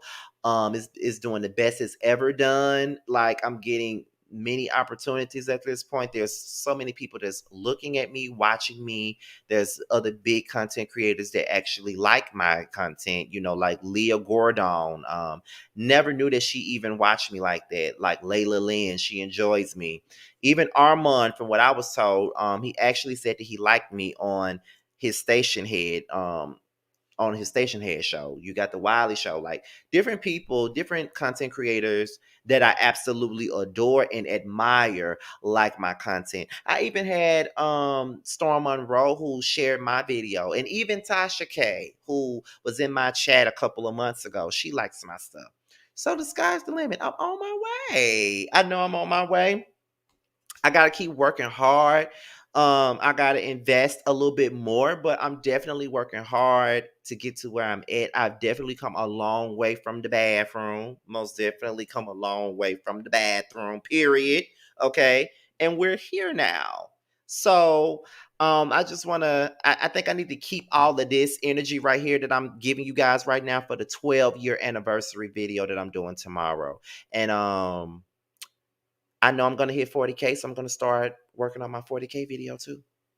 Period. It is what it is. So when I say invest, you say invest in what, Scotty? What you think about what you thinking about again? Um, like I think I should give y'all a more professional setting because I'm no longer in a closet anymore. I don't film in my closet no more, so I'm just filming outside of my room, and I feel like I need to give you guys a more professional setting. I mean, I don't. I think you guys don't really care about like the fireplace and stuff like that. I don't think y'all really care about all that being in the background on my refrigerator or my snacks or my luggage and shit like that. I don't think y'all really care about any of that shit. But I just be feeling like y'all would want like a more professional setting and stuff like that. Like just to put a little bit more into what I'm doing. That's all. Truth be told, asked how was you and Reggie's class reunion? Oh, amazing. We had so much fun at our class reunion. I think a lot of you guys did not realize that not only are me and Reggie cousins, but we're also classmates. We graduated in the same class. So we had so much fun, like definitely so much fun. Like we had so much fun at that class reunion that it didn't make any sense. I enjoyed seeing some of my classmates. Like we had a great time. Great time. Very much so. So yeah, you really came a long way, Scotty. Thank you so much. Yes, we are. Yes, when are you bringing back B? Are you serious?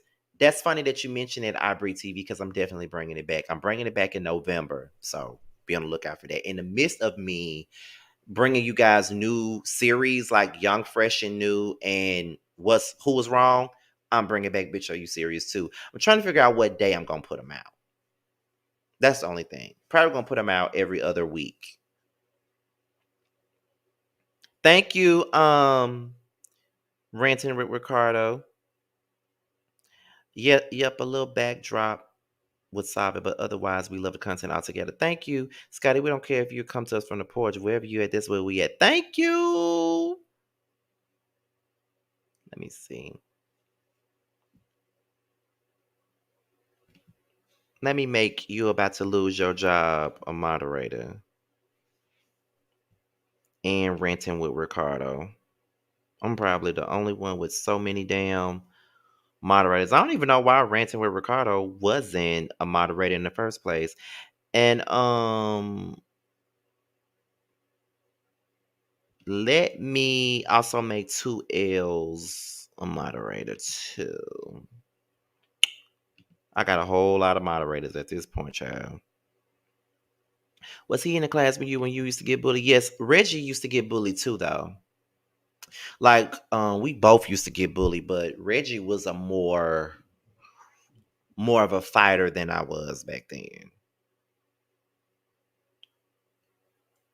Watch out for Wally. When I see him going into others' channels, commenting on other bloggers, and then going at bloggers' channel and comment on a different blogger, that's just too. Oh, wow.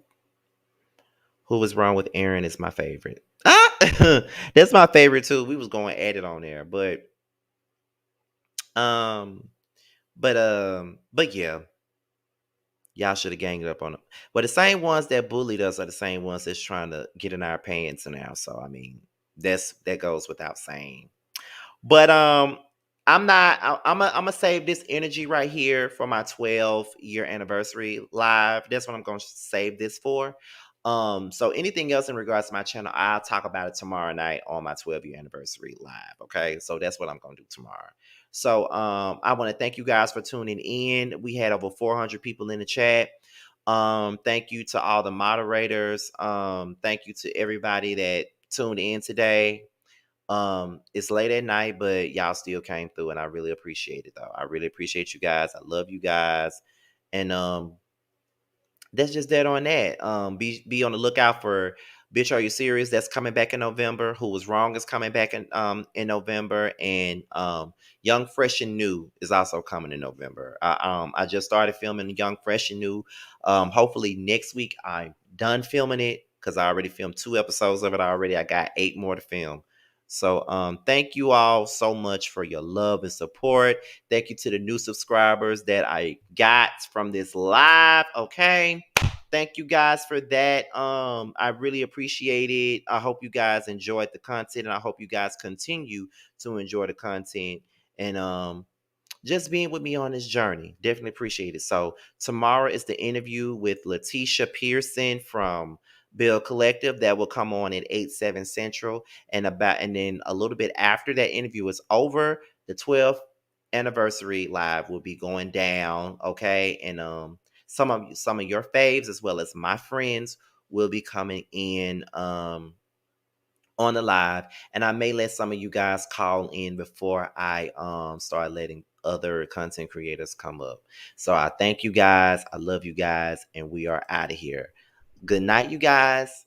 Until the next one, I'll talk to you guys later. Bye, y'all. What's up, guys? It's your boy Tremel. I just wanted to say that I have a new project that's out. It's called Mixed Feelings. It's on all streaming platforms. I would hope that you would go and check it out. It's a really good feel of an album. It's got everything you need and more. It's got R&B, it's got a little bit of pop, it's got a little bit of hip hop. It's everything that you need and more. It's out all streaming platforms, like I said. Please check me out, and you can also follow me at IAM_Tremel. That's IAM_TRAMEL. Check me out. I hope to hear from you.